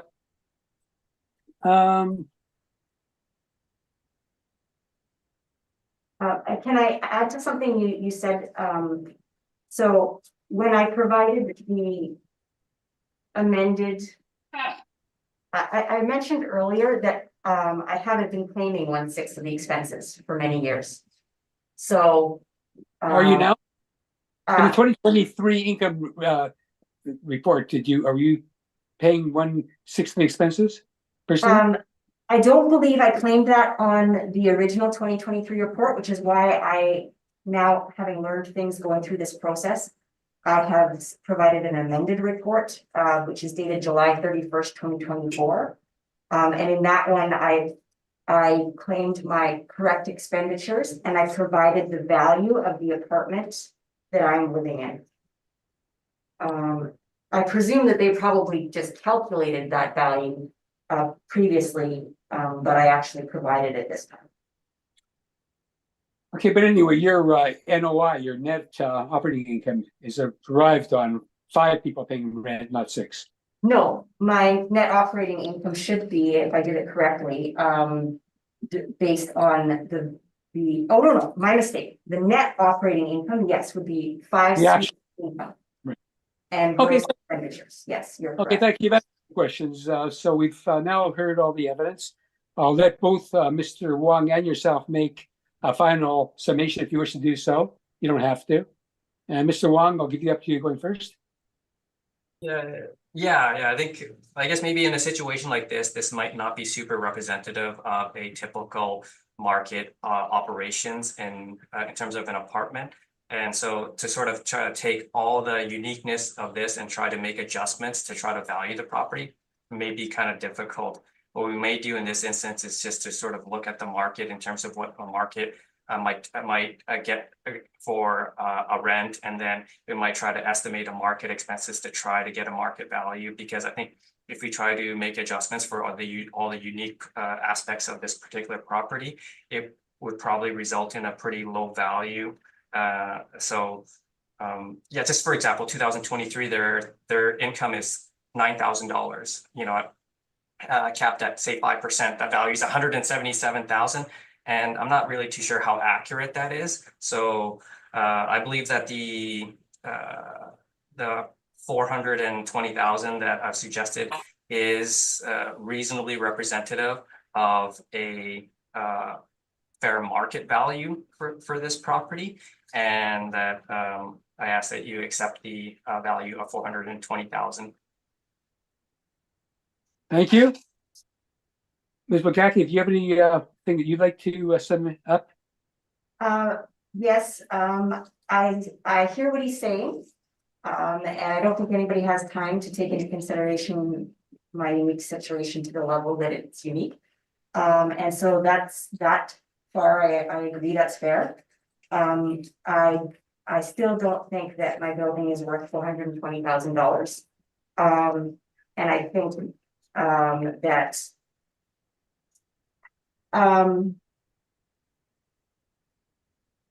I think that whatever calculation you use should take into consideration that the income should be averaged as well as the expenses. If we're not going to use 2023's numbers or 2022's numbers.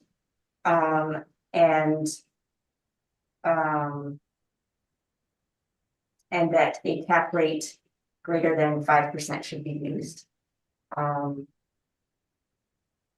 am not an accountant or a investor or an assessor, and so I can't tell you what cap rate should be used, but I don't think that 5% as an average from 60% of the properties is I think I've provided enough evidence to demonstrate that I don't fall in that 60%. So we should use a different number. Okay, thank you. We will make our decision and you'll receive it in the mail. Thank you for your attendance and your presentation. All right, thank you for hearing my views. Thank you. Have a good day. Okay, and we have one more item. Mr. Lund, has anybody appeared on item number 1 at this point? We have no communication and no applicant present. Okay, we will hear it though, and so that'll be the next matter that we'll hear on. And Mr. Wong, have you heard from the owner? I have not. You've had no communication with them whatsoever? I don't believe so, no. Okay. Well, you can present your evidence on that in any event. Okay.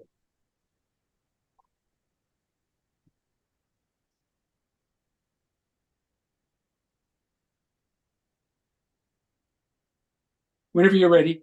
That's Okay. 67 Gateway Road.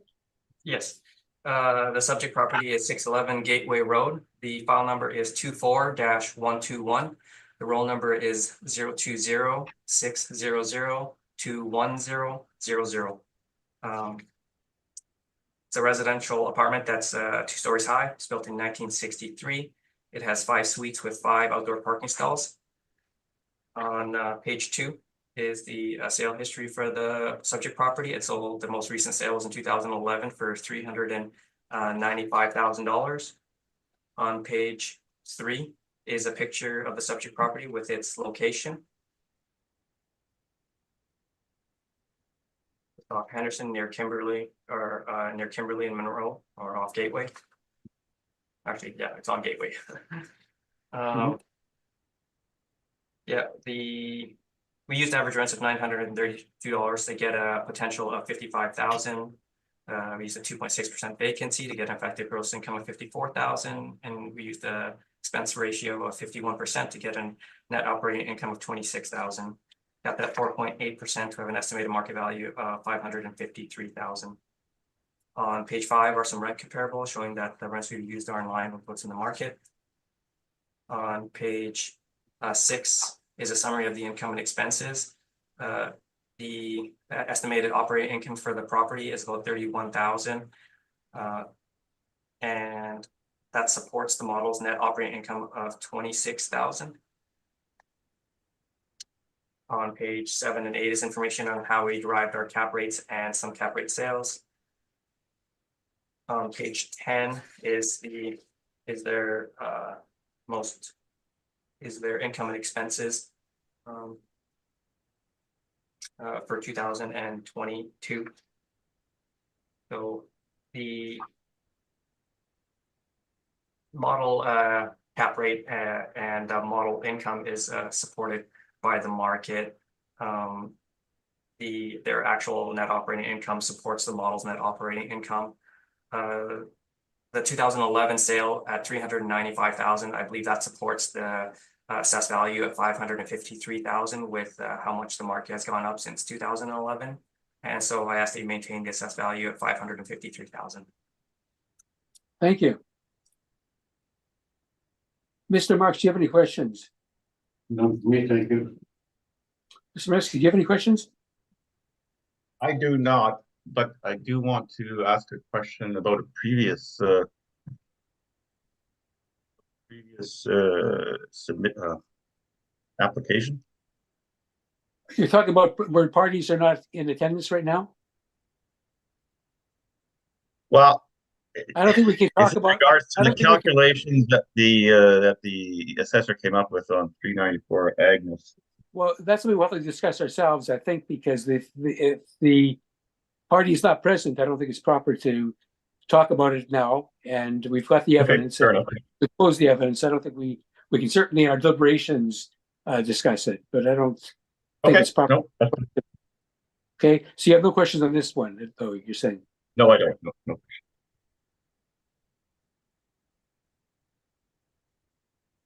Okay, I guess my only question is, I see that you have an NOI that, in fact, the actual NOI is higher than what the model depicted. How is the cap rate at 4.8 selected? It's selected based off of the attributes of the building, such as like the age of the year built of the building, the age of the building, and the location. Okay, well, I think that's my questions. I think that that being the case, I think that we've now then heard all matters that we're to hear on this agenda. So I'm going to close the meeting and we will render our decisions in very short order. Thank you, Mr. Wong. Okay, thank you. Thank you.